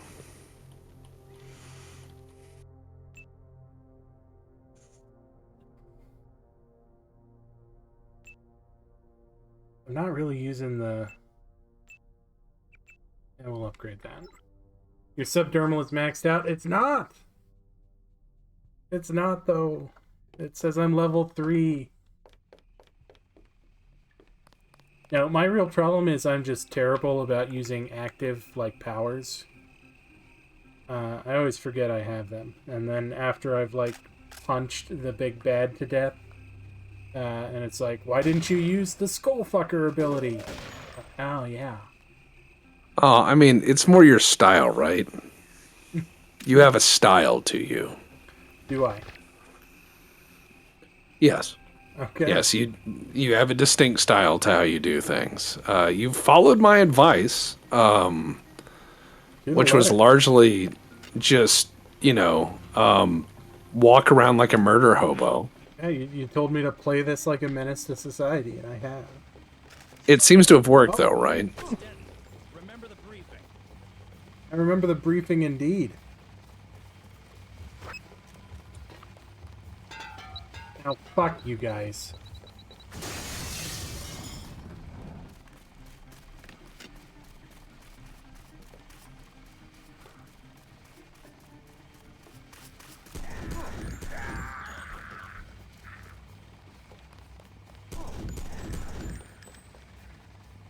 For making me waste a lamp.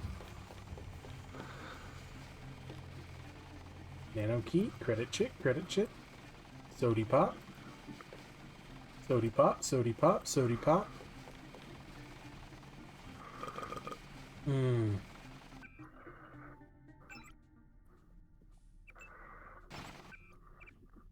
I'm feeling down, I drink Nuke. Nuke. It's what's for lunch.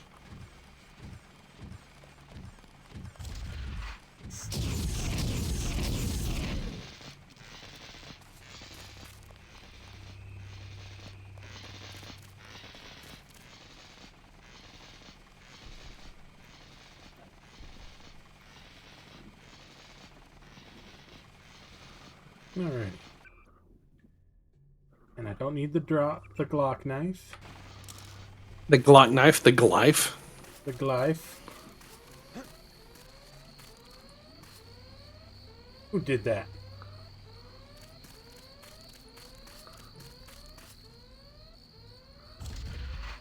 Is there actually anyone alive to have pushed that button? You know, that's a fair question. Also, I'm alarmed that some of these weapons you possess don't really have sights, it seems. Perhaps an afterthought, right? Sights are for losers. That's fair. The T-800 never used sights. Don't look into that. You know, I knew a guy who actually removed the sights on his Glock. Oh, he was going for the gutter slide? No. I thought, like, if he had done the gutter slide, I would have been like, cool. I would have done it for him. Because I've actually gutter sniped a few different guns that shouldn't have had them. But we'll get to that. I actually did that for a 1911 once. Okay. Well, it was neat. And it was a officer like cut down one, and he'd already done some dehorning and stuff, and it was melting, a used slide. No, he did not do the melt. The melt is awful. If you ever want to see what we're talking about, dehorning, okay, gunsmithing term, for those of you who want to know. Dehorning for EDC is a term that is used in the concealed carry world and the gunsmithing world where they overlap. There's often a lot of sharp little bits on a gun. They're not... Maybe the factory forgot that metal can be sharp if it's angled, but this happens. Dehorning for carry means that you've gone over the whole gun and removed all those little sharp tactile bits, or nullified them to an extent, so that they are not going to snag or catch in a carry pistol. So you're going to dehorn it. So you're going to find all the little bits that are sharp or unfinished, or a lot of deburring, but also it's going to be, in some cases, in some very angular firearms, softening those angles somewhat.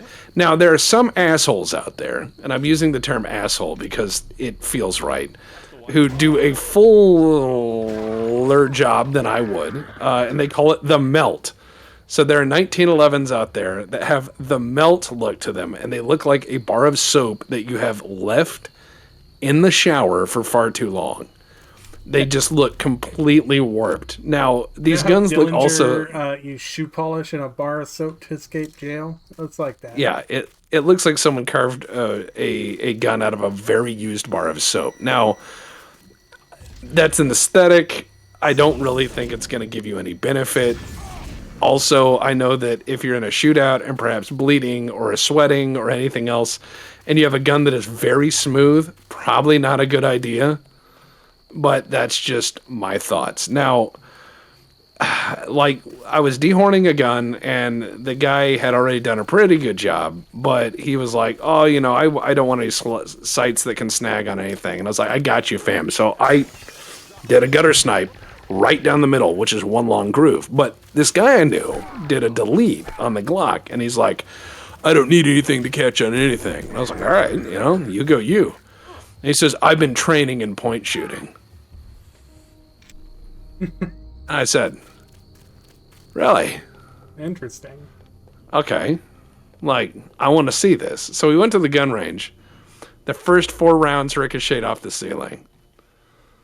And I said, so do you want me to put new sights in that? And he goes, yes, please.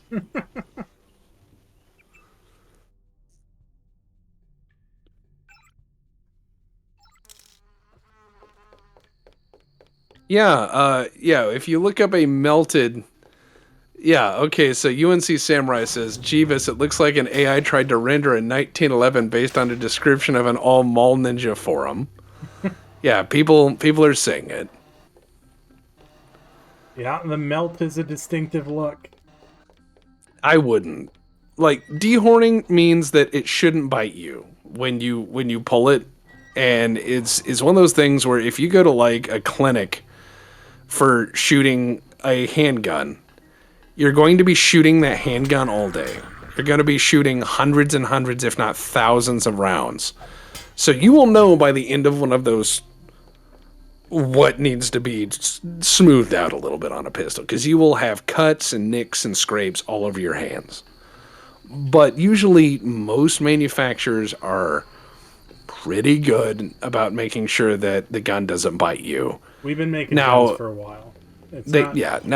Now I have seen some cursed stuff though. I know one guy that actually concealed carried an FN57. And I said it would be cheaper to give him your wallet. He didn't like that. But he was like, yeah, I got an FN57. I was like, why? And he didn't like that. And the guy who owned the gun shop that I worked at said that I shouldn't make fun of the customers. And I said, but they're wrong. And it was then I realized I am autistic. Yeah. I got in trouble all the time at the gun shop. People would say, I need a Colt Gold Cup. And I said, no, you don't. You actually made a meme of that when I told you that story. Where it says they hated him for he told them the truth. You do not need a Colt Gold Cup. I forgot about that. Yeah, I would just say, like, no, you don't. Because they're like, well, it's a sub-MOA pistol. I was like, are you a sub-MOA shooter? And they're like, I can be. Everybody's got the potential. Well, it's just like, but are you people ask me, I've gotten a million emails about this. People saying, what is the best gun accessory? And I'm like, ammunition and magazines. Go practice. Mm-hmm. Practice a lot. Two firearms classes will get you a lot more bang for your buck than a new rifle. Go train a lot. Train a lot. One guy asked, like, what kind of grip should I put on my revolver? And I was like, rubber bands. I am the king of cheap. But I do know how to do a trigger, so that's where I'll leave that. I did make that cursed Franken revolver for you. You did. That'd be a way to kill these. No. I was left unsupervised in the parkerizing area.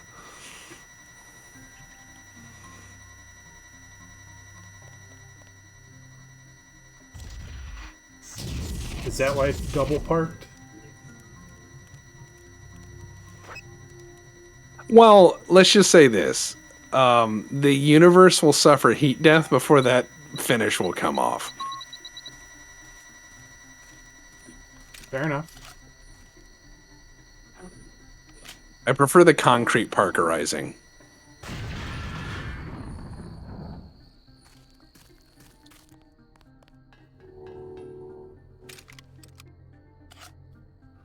One of us tells the truth, the other of us worked here.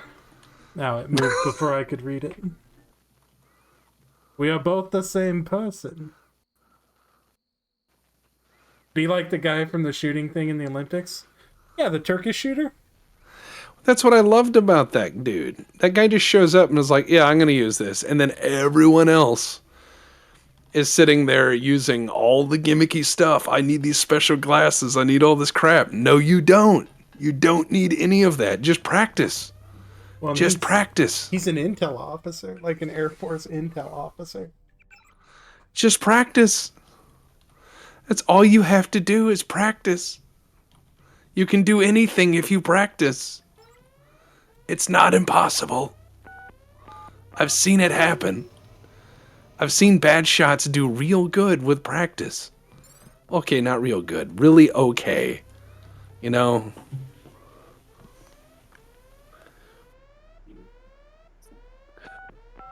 You can do most things if you put your mind to it. I'm not going to be one of these people that says that, you know, the power of hope is all encompassing and there's nothing that hope can't cure, because I'm going to tell you there's some shit that hope can't cure. Pope can't cure. Like, he's a cleric. You know what I mean? He's like, oh, lays on hands. But no, there's some things that hope is not going to overcome, right?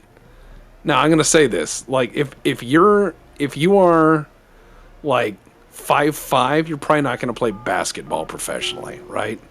Hope's not going to overcome that. Now, that's not to say that you can't learn to dunk or free throw your nuts off, but that's just not going to happen. They're not going to be like, now calling Pee Wee to the NBA.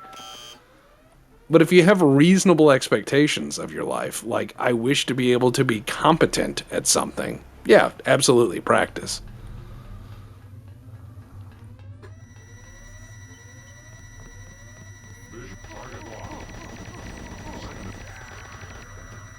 What you get, bro?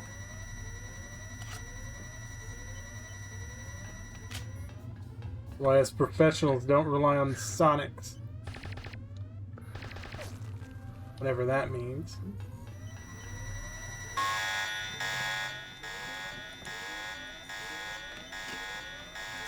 You can do a lot of stupid stuff with practice. Oh, yeah.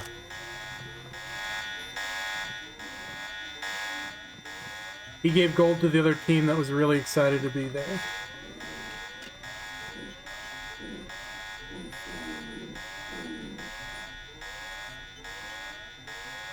An Arctic doctor says I usually keep my expectations low to be prepared for immediate disappointment. That's sane. Like, it's not bad. I mean, I'm not saying like give up on your dreams or whatever, but like you can just sit there and be like, you know what? If I make it through today, I'm gonna have a good day. Reasonable outcome. Doesn't have to be extra special.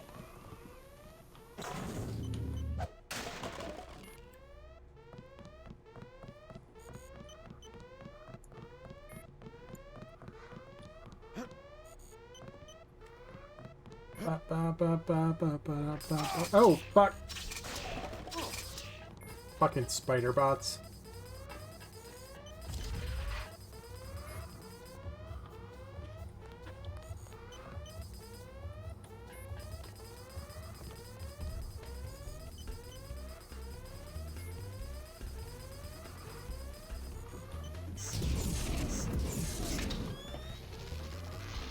Fucking hate those things. Spider bots seem kind of dickish. Absolutely dickish. Look at that. Like, I mean, how do the employees get around there is what I'm saying. Oh, you know? Don't. You know they I mean, you don't. think There's that just like a sign that says, don't go on the third floor roof to access. the spider bots are loose. Spider bot's out again. Is that a man in You're black disguised as a doctor? Or is that a doctor hiding in the bathroom?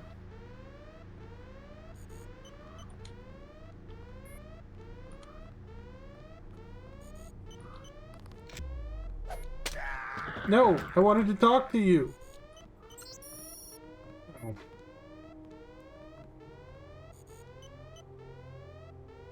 Elder Armageddon. Alright. Well, sorry, Doc. It's Elder Armageddon time, though. Sounds like a winner. That sounds like a randomly generated operation name. And now for Operation Elder Armageddon, which is where we get the Texas National Guard to stand in one spot for like 5 days. Man, that'd be a hell of a posting, huh? There's like a ribbon for it.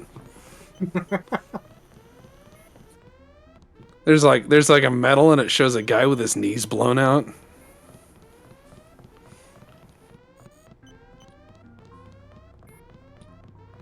Okay, stairs.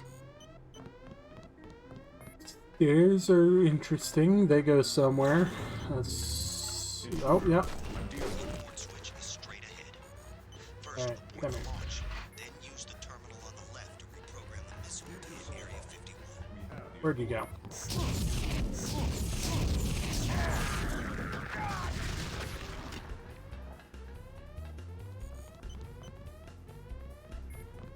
There's another one up there.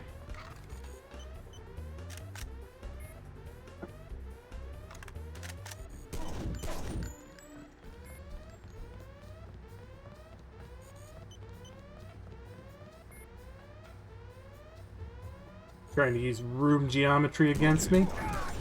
Seating is discussed.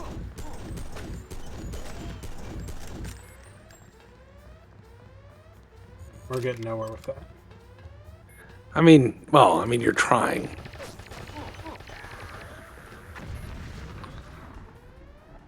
So what do you think the qualifications are for being a man in black in this universe?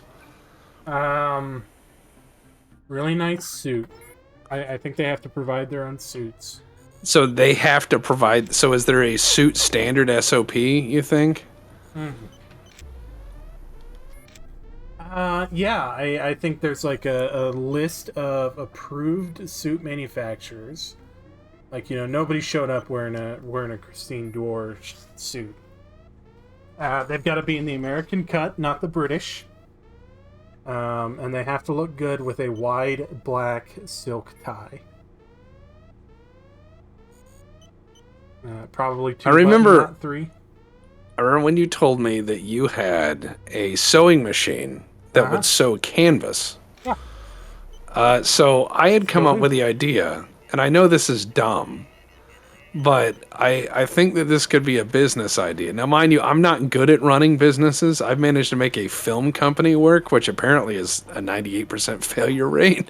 But I've managed to make that work, so I'm not willing to roll the dice on doing more businesses because I feel like I've lucked out, right? But here's my thoughts. What if there was a Beeple clothing company, right? And I know you have hoarded bolts and bolts and bolts of camouflage Weird in camouflages. thick cloth. Yeah, all sorts of weird camouflages in thick cloth. So what if you had a business suit company that would make suits to order and they would be in weird camo patterns? So you could be like, oh yes, get me a Fleck-Tarn blazer dinner suit. Yeah. Could do it. We just need patterns, huh?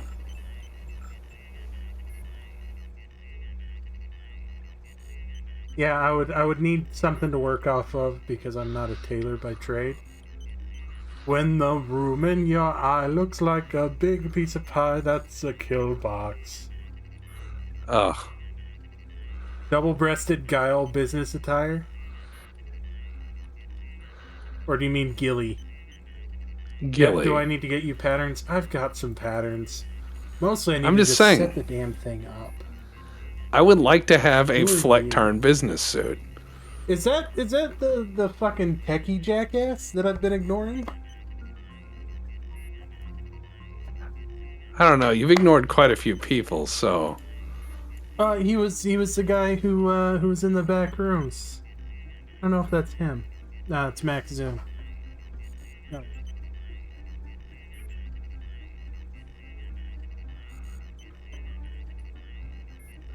We've got some men in black. God, see, here's how I know that they had to provide their own suits. The pants are more faded than the jackets. That tells me that they spent a lot of time wearing those slacks, not a lot of time wearing those double-breasted jackets. So do you think the jackets are... do you think they're given a budget for the jackets? Oh no! I think that they're wearing those suits too hard. You know, if you're gonna buy a suit and you're gonna use it for work for a good long period of time, buy one jacket, 2 pairs of trousers, because the trousers wear out faster, they fade faster, and if you switch back and forth, they're not gonna fade as fast, and your suit will match for a lot longer before you got to turn them into separates.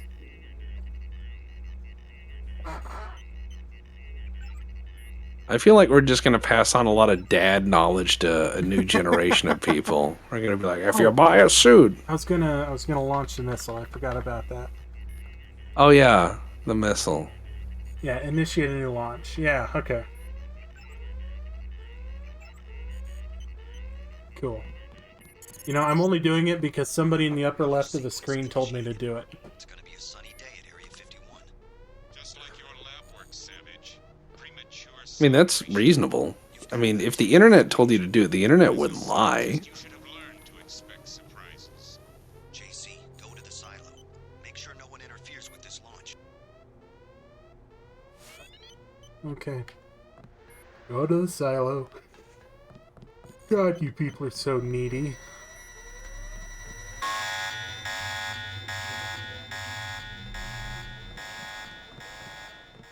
Going to the silo. Oh yeah. With my glowy sword. So I saw a lot of people at the silo that could interfere with the launch.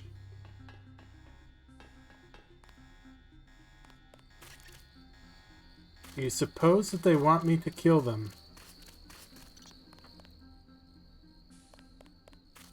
Where is the silo? Oh. It's probably over here with all the blinking lights. That's blinking lights? Lots of blinking lights. That looks like a launch bay. How do I get in though?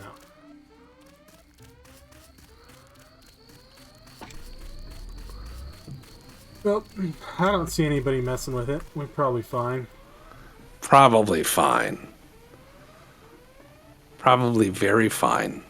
I don't have the key Fine. to it. But do you need a key? I think I need a key. I wonder where that key's at. It's not Jock's helicopter, that's somebody else's. So I picked up a key right here, which I would have expected to have been, you know, it. That's ooh, maybe. Nope, it's locked. It's locked. What did this key go to then?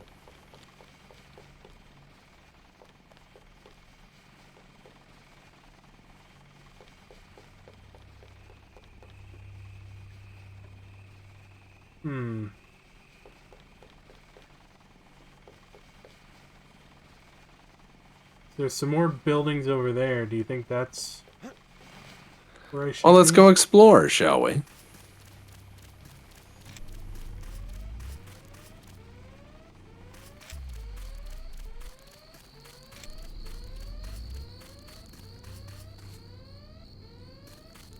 You know, at some point, I would expect them to get tired of hearing the sirens and just, like, shut them off. Well, I mean, that or come investigate the source of said calamity, right? I don't think anybody wants to go anywhere near the gunfire clock area of the base. The gunfire and the cyborg causing said gunfire. You know, they're just like, nah, thanks. We got this. Nah. No, thank you. Nope. Think they wear the same jacket size as they did before the augments? Good question. I mean, whether I'm wearing armor or not, my jacket size changes. Oh, look at my cute little pet bot. He's just sitting here. What's your name? Lalo. Interesting.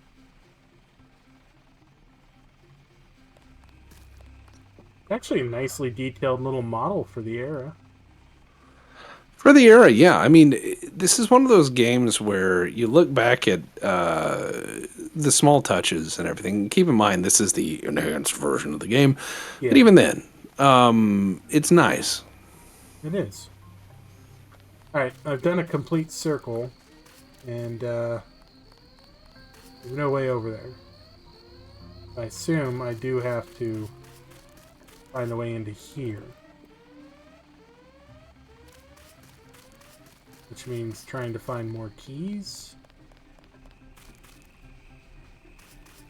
Go where the Shadow Runner is walking around? Ah. Hell no. Jacket sizes change whenever there's a water cooler nearby.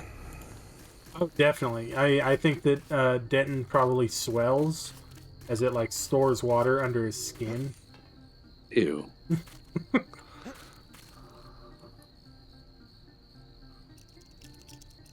Let's see if this was worth the one lockpick. No.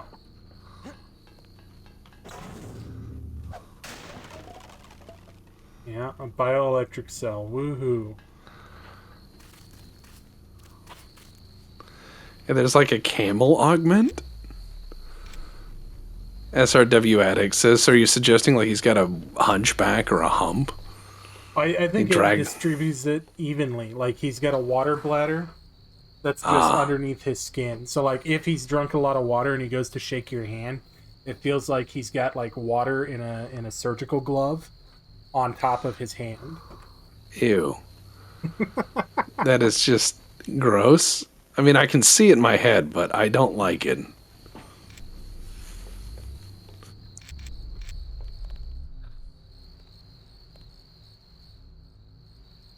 And if you mention it, he gets, like, really offended.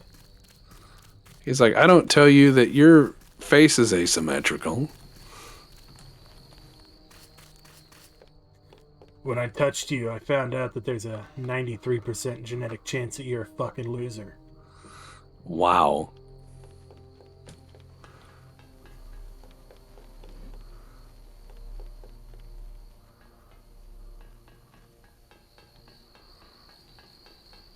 What if you just ran around telling people shit like that? I'm sure he does.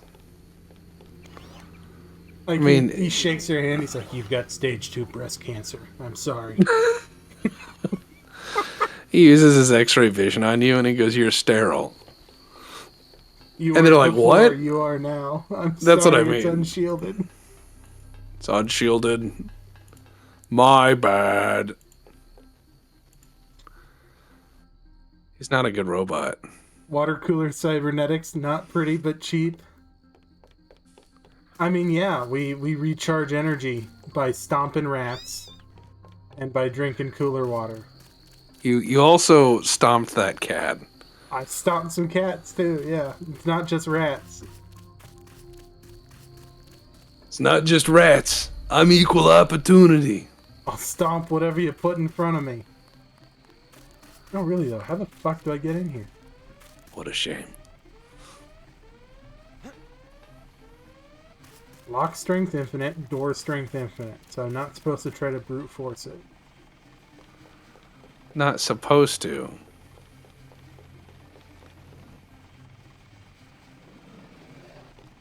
Not supposed to.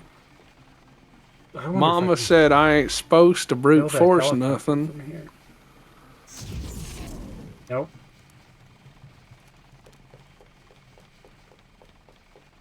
You sons of bitches anticipating that. It's weird. It's almost like they know what players are going to do. It is strange, that. There's gotta be a way in there.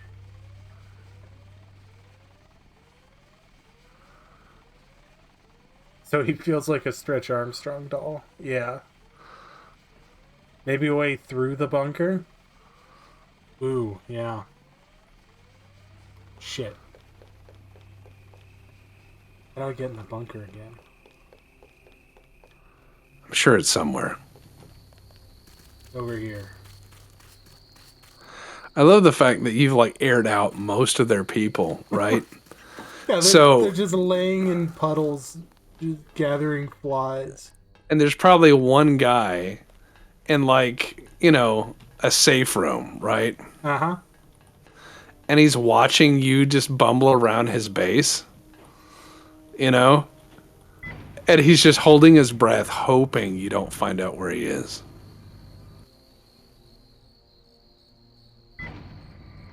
Okay, well, that's nice, but that's not what I needed. He's certainly just sitting there like, oh god, I hear footsteps again. Yeah. We have a few minutes to kill before we destroy the missile. Might as well kill you. Yeah. That was a lot of dudes. When's the last time I saved? You know, that seems to be something that you're learning. You're finally learning. Saving is critical to enjoying the game. It turns out I hadn't saved in a while. So I wasn't learning all that great.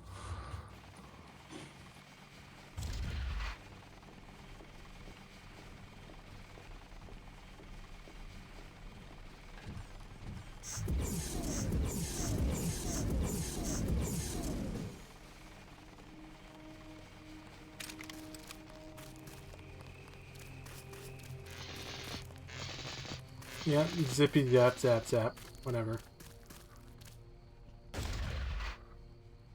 Love how there's just shit burning.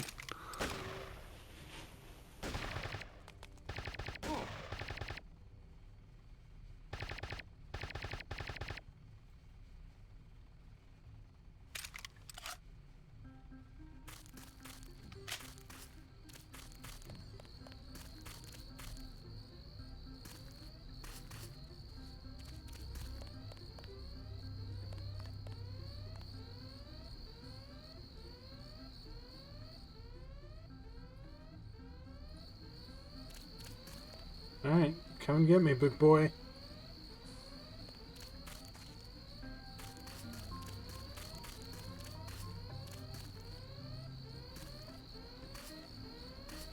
Jesus Christ, he's stuck in a loop down there. He's having a day. Yeah, you and me both. Okay, that's fair. That's infinitely fair.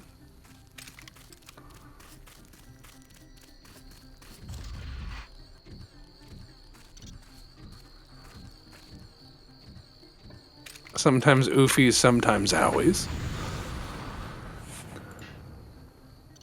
I mean, wow. I mean, I'm going to say this. When you're invisible to robots, they don't seem as dangerous, do they? Robo-invisibility. Robo wants an Oreo. Denton want Oreo. Denton honky.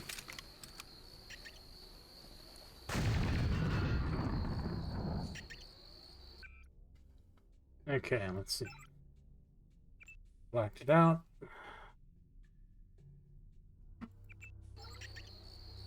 There we go. Robo wants a visual. And actually, I already forgot that I downloaded, or I chose the robot can't see me augment. Yeah, they're not as dangerous now. Well, so it's an active augment. I haven't been using it. Ah.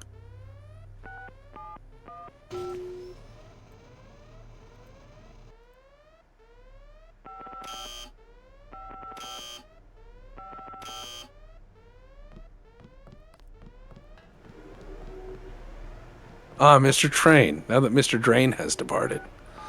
Mr. Train is here. Or have they actually departed now? Oh, I don't know. The sounds have gotten quieter and quieter, so they've either left or they've fallen asleep under my house.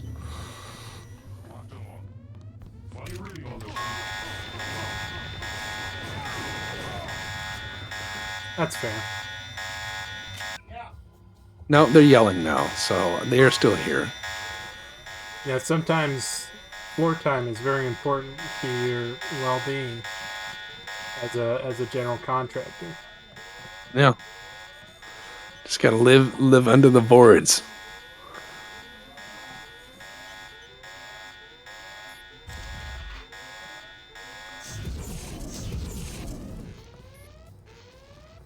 Go ahead and start a little fire up there, just between friends.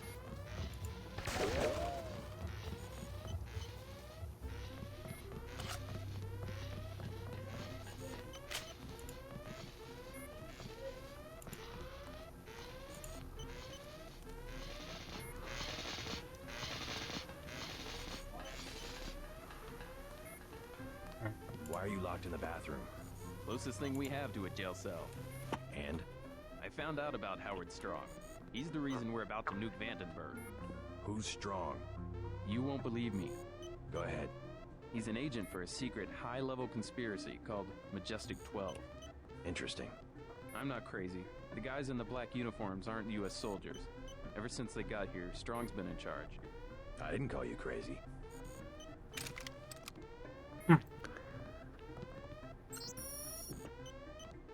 Well, that's very interesting. You're like, that's neat. Anyways.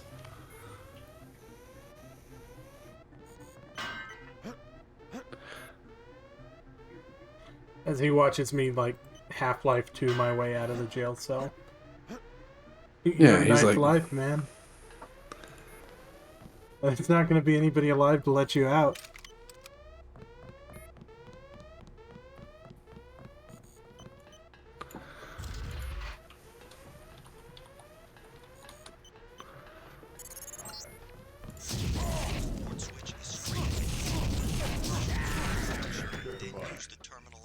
Oops. Program the missile to hit.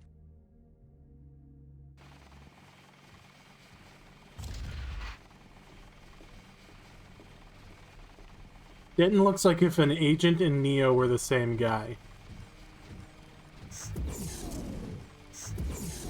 He's a combination. You are the one, Denton.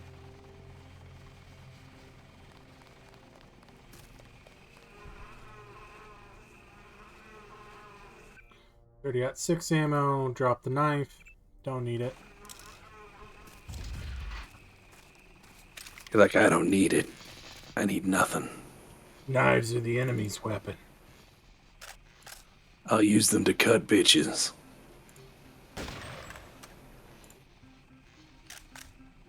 Remember your invisible to robots argument. I should do that, yes.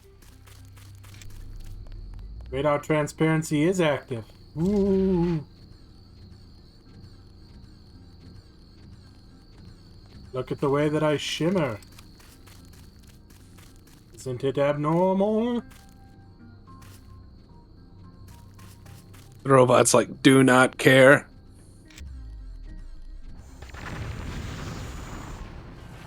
Care about humans.exe not found. Bucks not found.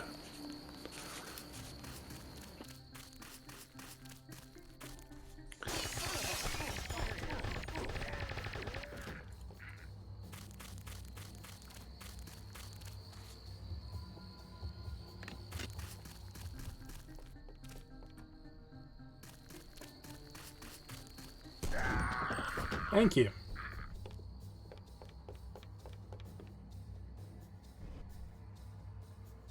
You know, how fucked would that be? You're sitting here at your desk in your comfy chair.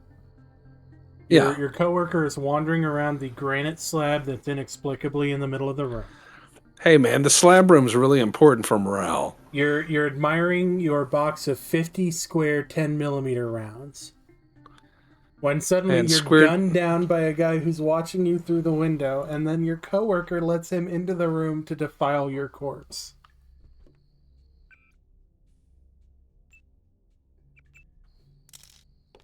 I mean, square 10 mil is what gets me. It's square 10mm, man. For non-Christian enemies. You know, I'm wondering with square 10 mil, like, how's the rifling in that work? Like, what's that barrel look like? It's probably, you know, what would the word be? Rectangular? Okay, like okay. Instead of octagonal.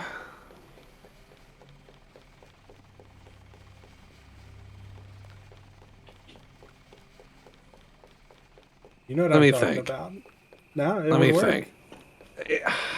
Okay, look, I've seen things you would not believe.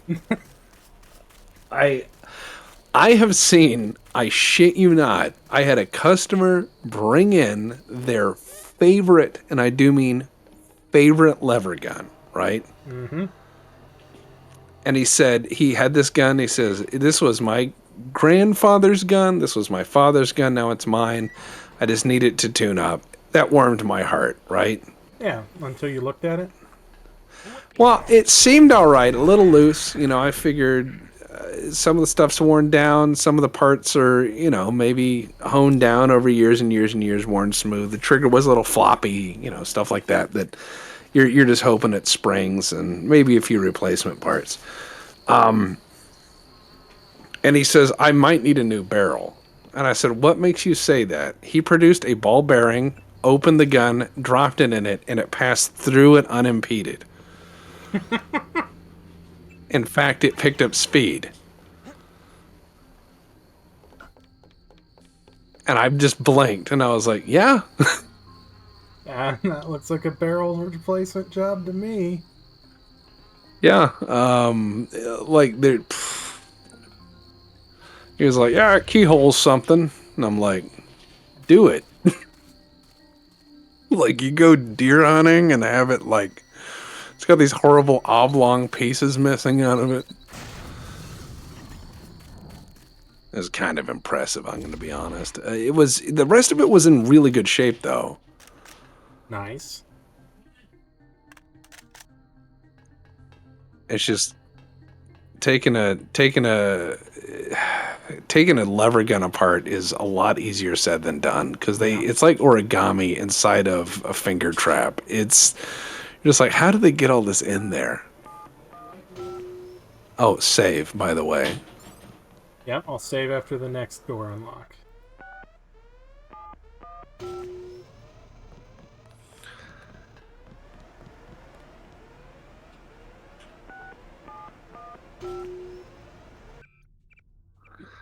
I knew a guy who had a bolt-action rifle that was in the weirdest caliber. He came in for just like a scope mounting, you know, and he had built the rifle off of a Remington 700 action. He'd done all the work himself. He just goes, I need perfectly level equipment to, you know, put a scope on this. I said, fine, you know. And I presumed it was a 308, you know. And I noticed the action was really short. And the bolt was really long. And I said, sir, what caliber is this rifle in? Because it had a 26-inch barrel. And he said, oh, 7.62 Tokarev.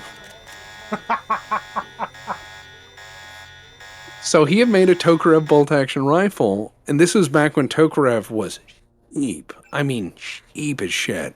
Yeah.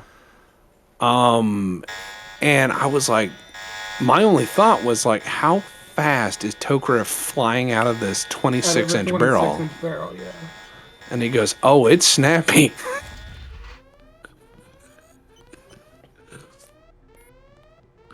Like I said, I've seen some gun designs you would not expect. Yeah.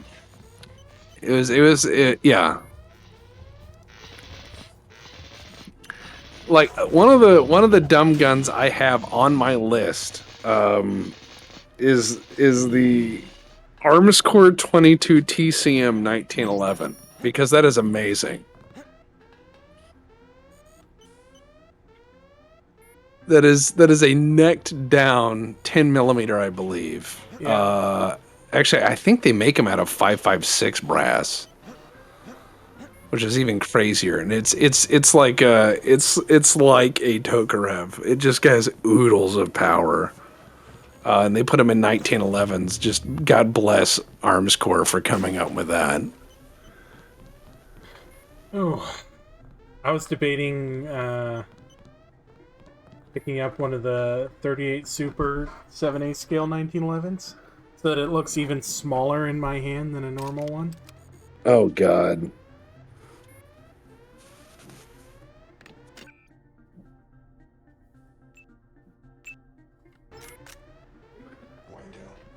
The 22 TCM is I think it stands for Tuason Craig Magnum, like the founder of the company, and then the guy who invented the cartridge, and then Magnum. And it is just a 1911. They design it for their 1911 because Arms Corp. That's 90% of what they make, right? Yep. But let me get the stats on that because it's really really spicy. Yeah, okay. They made it. They derived it from 556. So it is made from 556 cases. And it goes in their bolt action rifle or their 1911 pistols. It is a bottlenecked pistol cartridge, and all right, you know how like 9mm produces about like 400 to 500 joules of energy, you know. This is claiming 944. Yeah, so it's pretty zippy. Yeah, and they have one that's in a 1911 that's double stacked, so that's extra. Extra. Read all about it.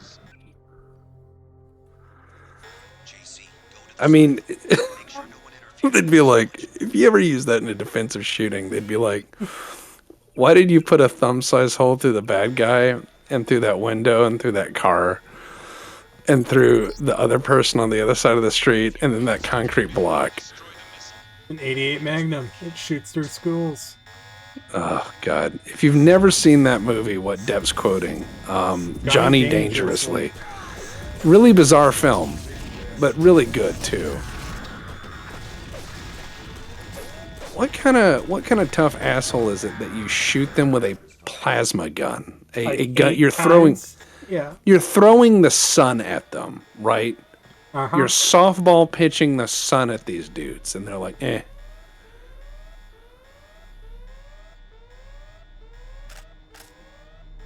Oh yeah, Ed Gauss. Remember your shield, Deb. Oh yeah.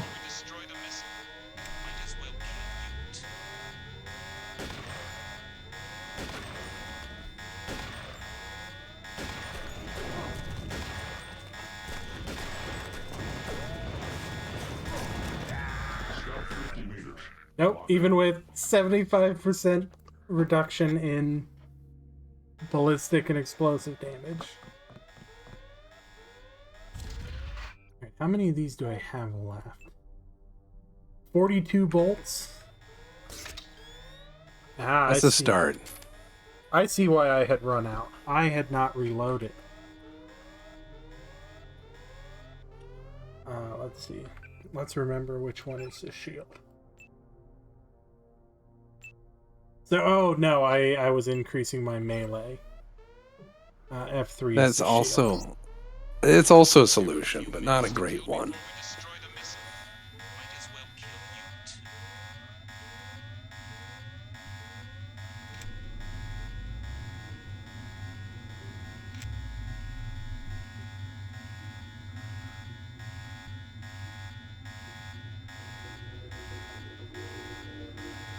Say when.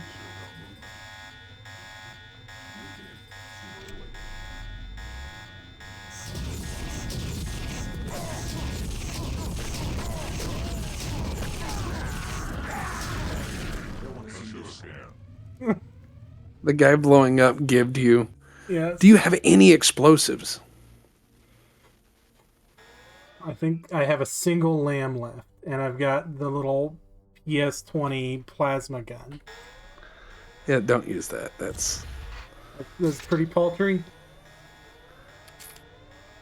Well, for what we're doing, yes.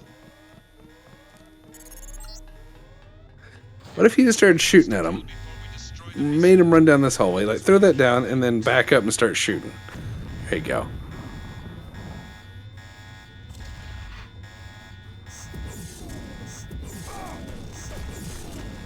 The problem is the fucking plasma gun is not supremely accurate. No. Back up and heal. Oh, and reload.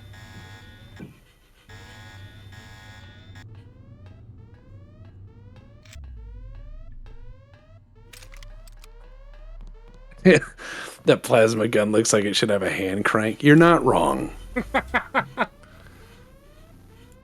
When you start cranking it, it goes. Starts doing the pepper mill.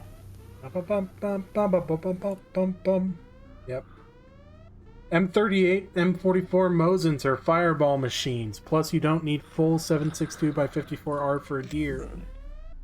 A 243 should suffice. Unless you're playing that Hunter Call of the Wild game. In which case, it'll tank 8 30-06. I shot a deer with a 243 8 times in the face, and Dep said we can find it when it starts breathing because it'll whistle. It would have. That was fucking nuts. You called that deer Swiss cheese. Then you accused me of shooting at noises, which is true. I just don't like being outed like that. Good old Whistling Willie is a deer.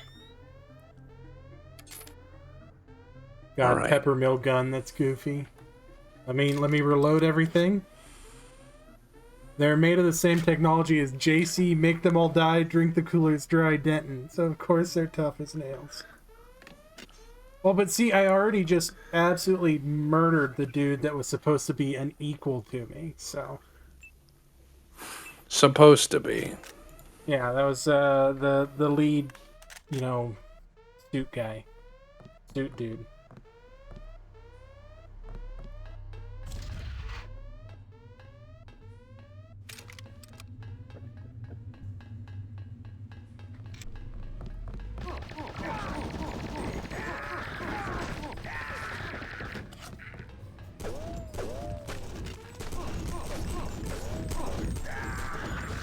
It doesn't matter that there's explosions and buckshot going into the body of the missile. Why do you ask?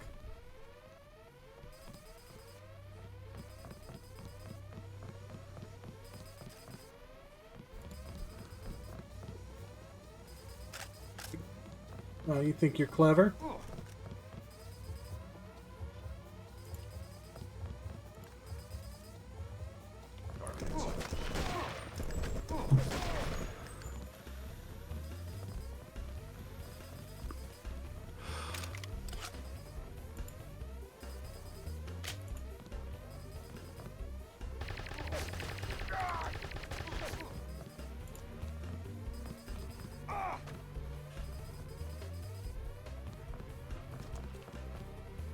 Come on.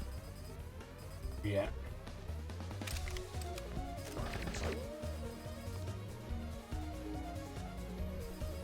I mean, you keep shooting them. Putting burst function on this thing. It's the most Illuminati thing in the game. Oh, you got him. Yeah, what are you? Imagine, okay, these guys explode when they die, right? Some of them. Well, what would happen if that guy had a heart attack at work? You know what I mean? I have to imagine that. Yeah, there's a lot of problems with that. Like some guy that he's been there 20, 25 years, and they come in and say like happy anniversary, and he just keels over. You know? Someone hits the panic button because it's time to evacuate the building. Yeah, and he just... I'm scared.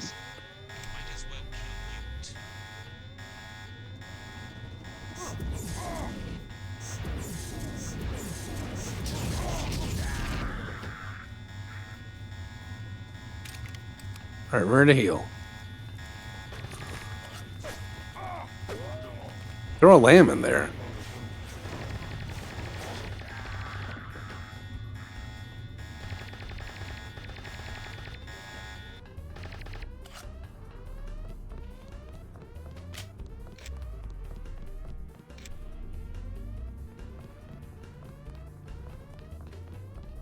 Close the door so I can't escape.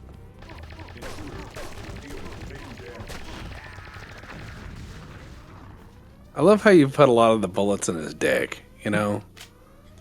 That's pretty amazing. That's been a habit of mine since early childhood.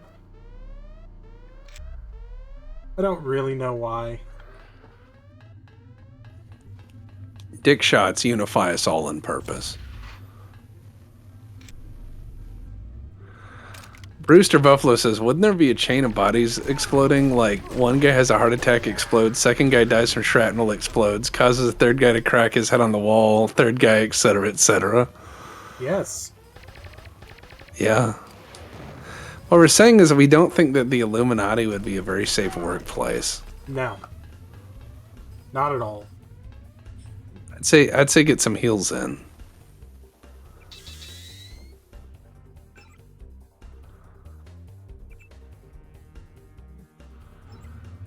Yeah, you seem like perfectly fine for the moment.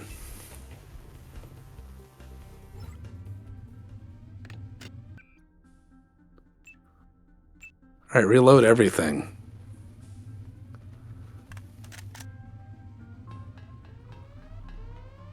Oh boy.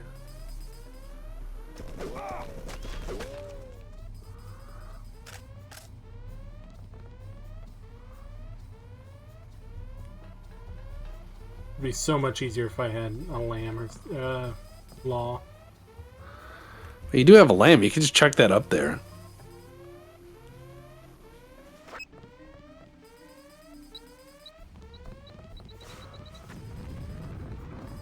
I got rid of one of them. Yeah. Honestly, it got rid of the more annoying of the two. There he is.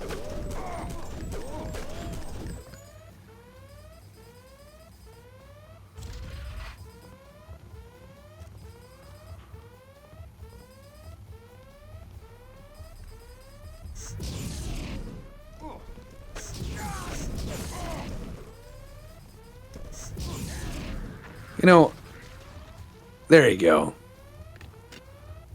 There you go.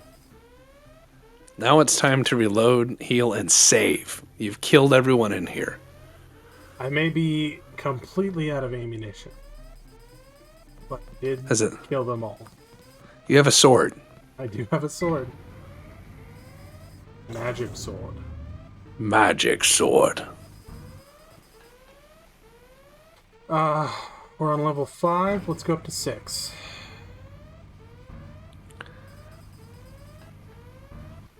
Man. It's a really weird looking missile. It is. They went with the angular design. Against the wishes of the designer. Less welds that way. A lot of non-flush rivets, which is always an interesting design choice. Man, I wish I knew you were down here because I just used all my bio cells, but whatever.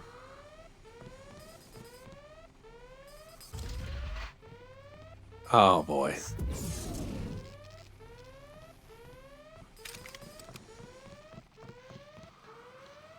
I'm on level 4. Let's go down to 3.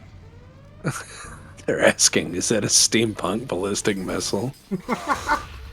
I say, Reginald, rivets are the new tomorrow.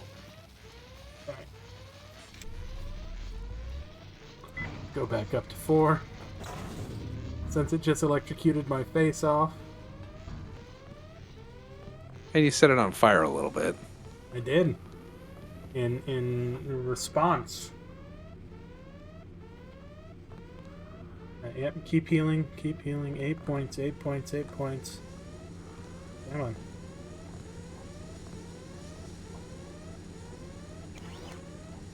Alright, recharge me. Thank you.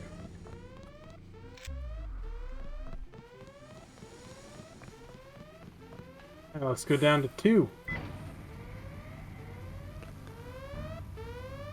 Ah, see? Who are you? He's the guy. Better than that. Is that Bob Page?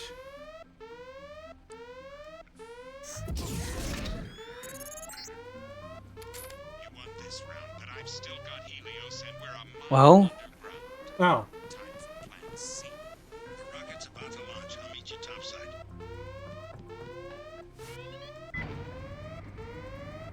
It looks like things have been handled, I guess. I think I was supposed to have like a showdown with it. Ah. Well, showdown achieved.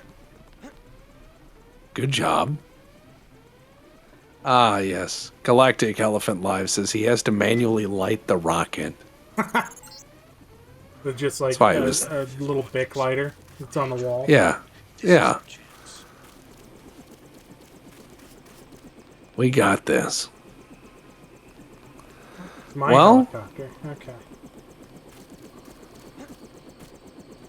Let's get out of here. There's a hero's welcome waiting for you at Vandenberg. We're going to Area 51. Alone? Don't you think we should We're going to Area 51. After Bob.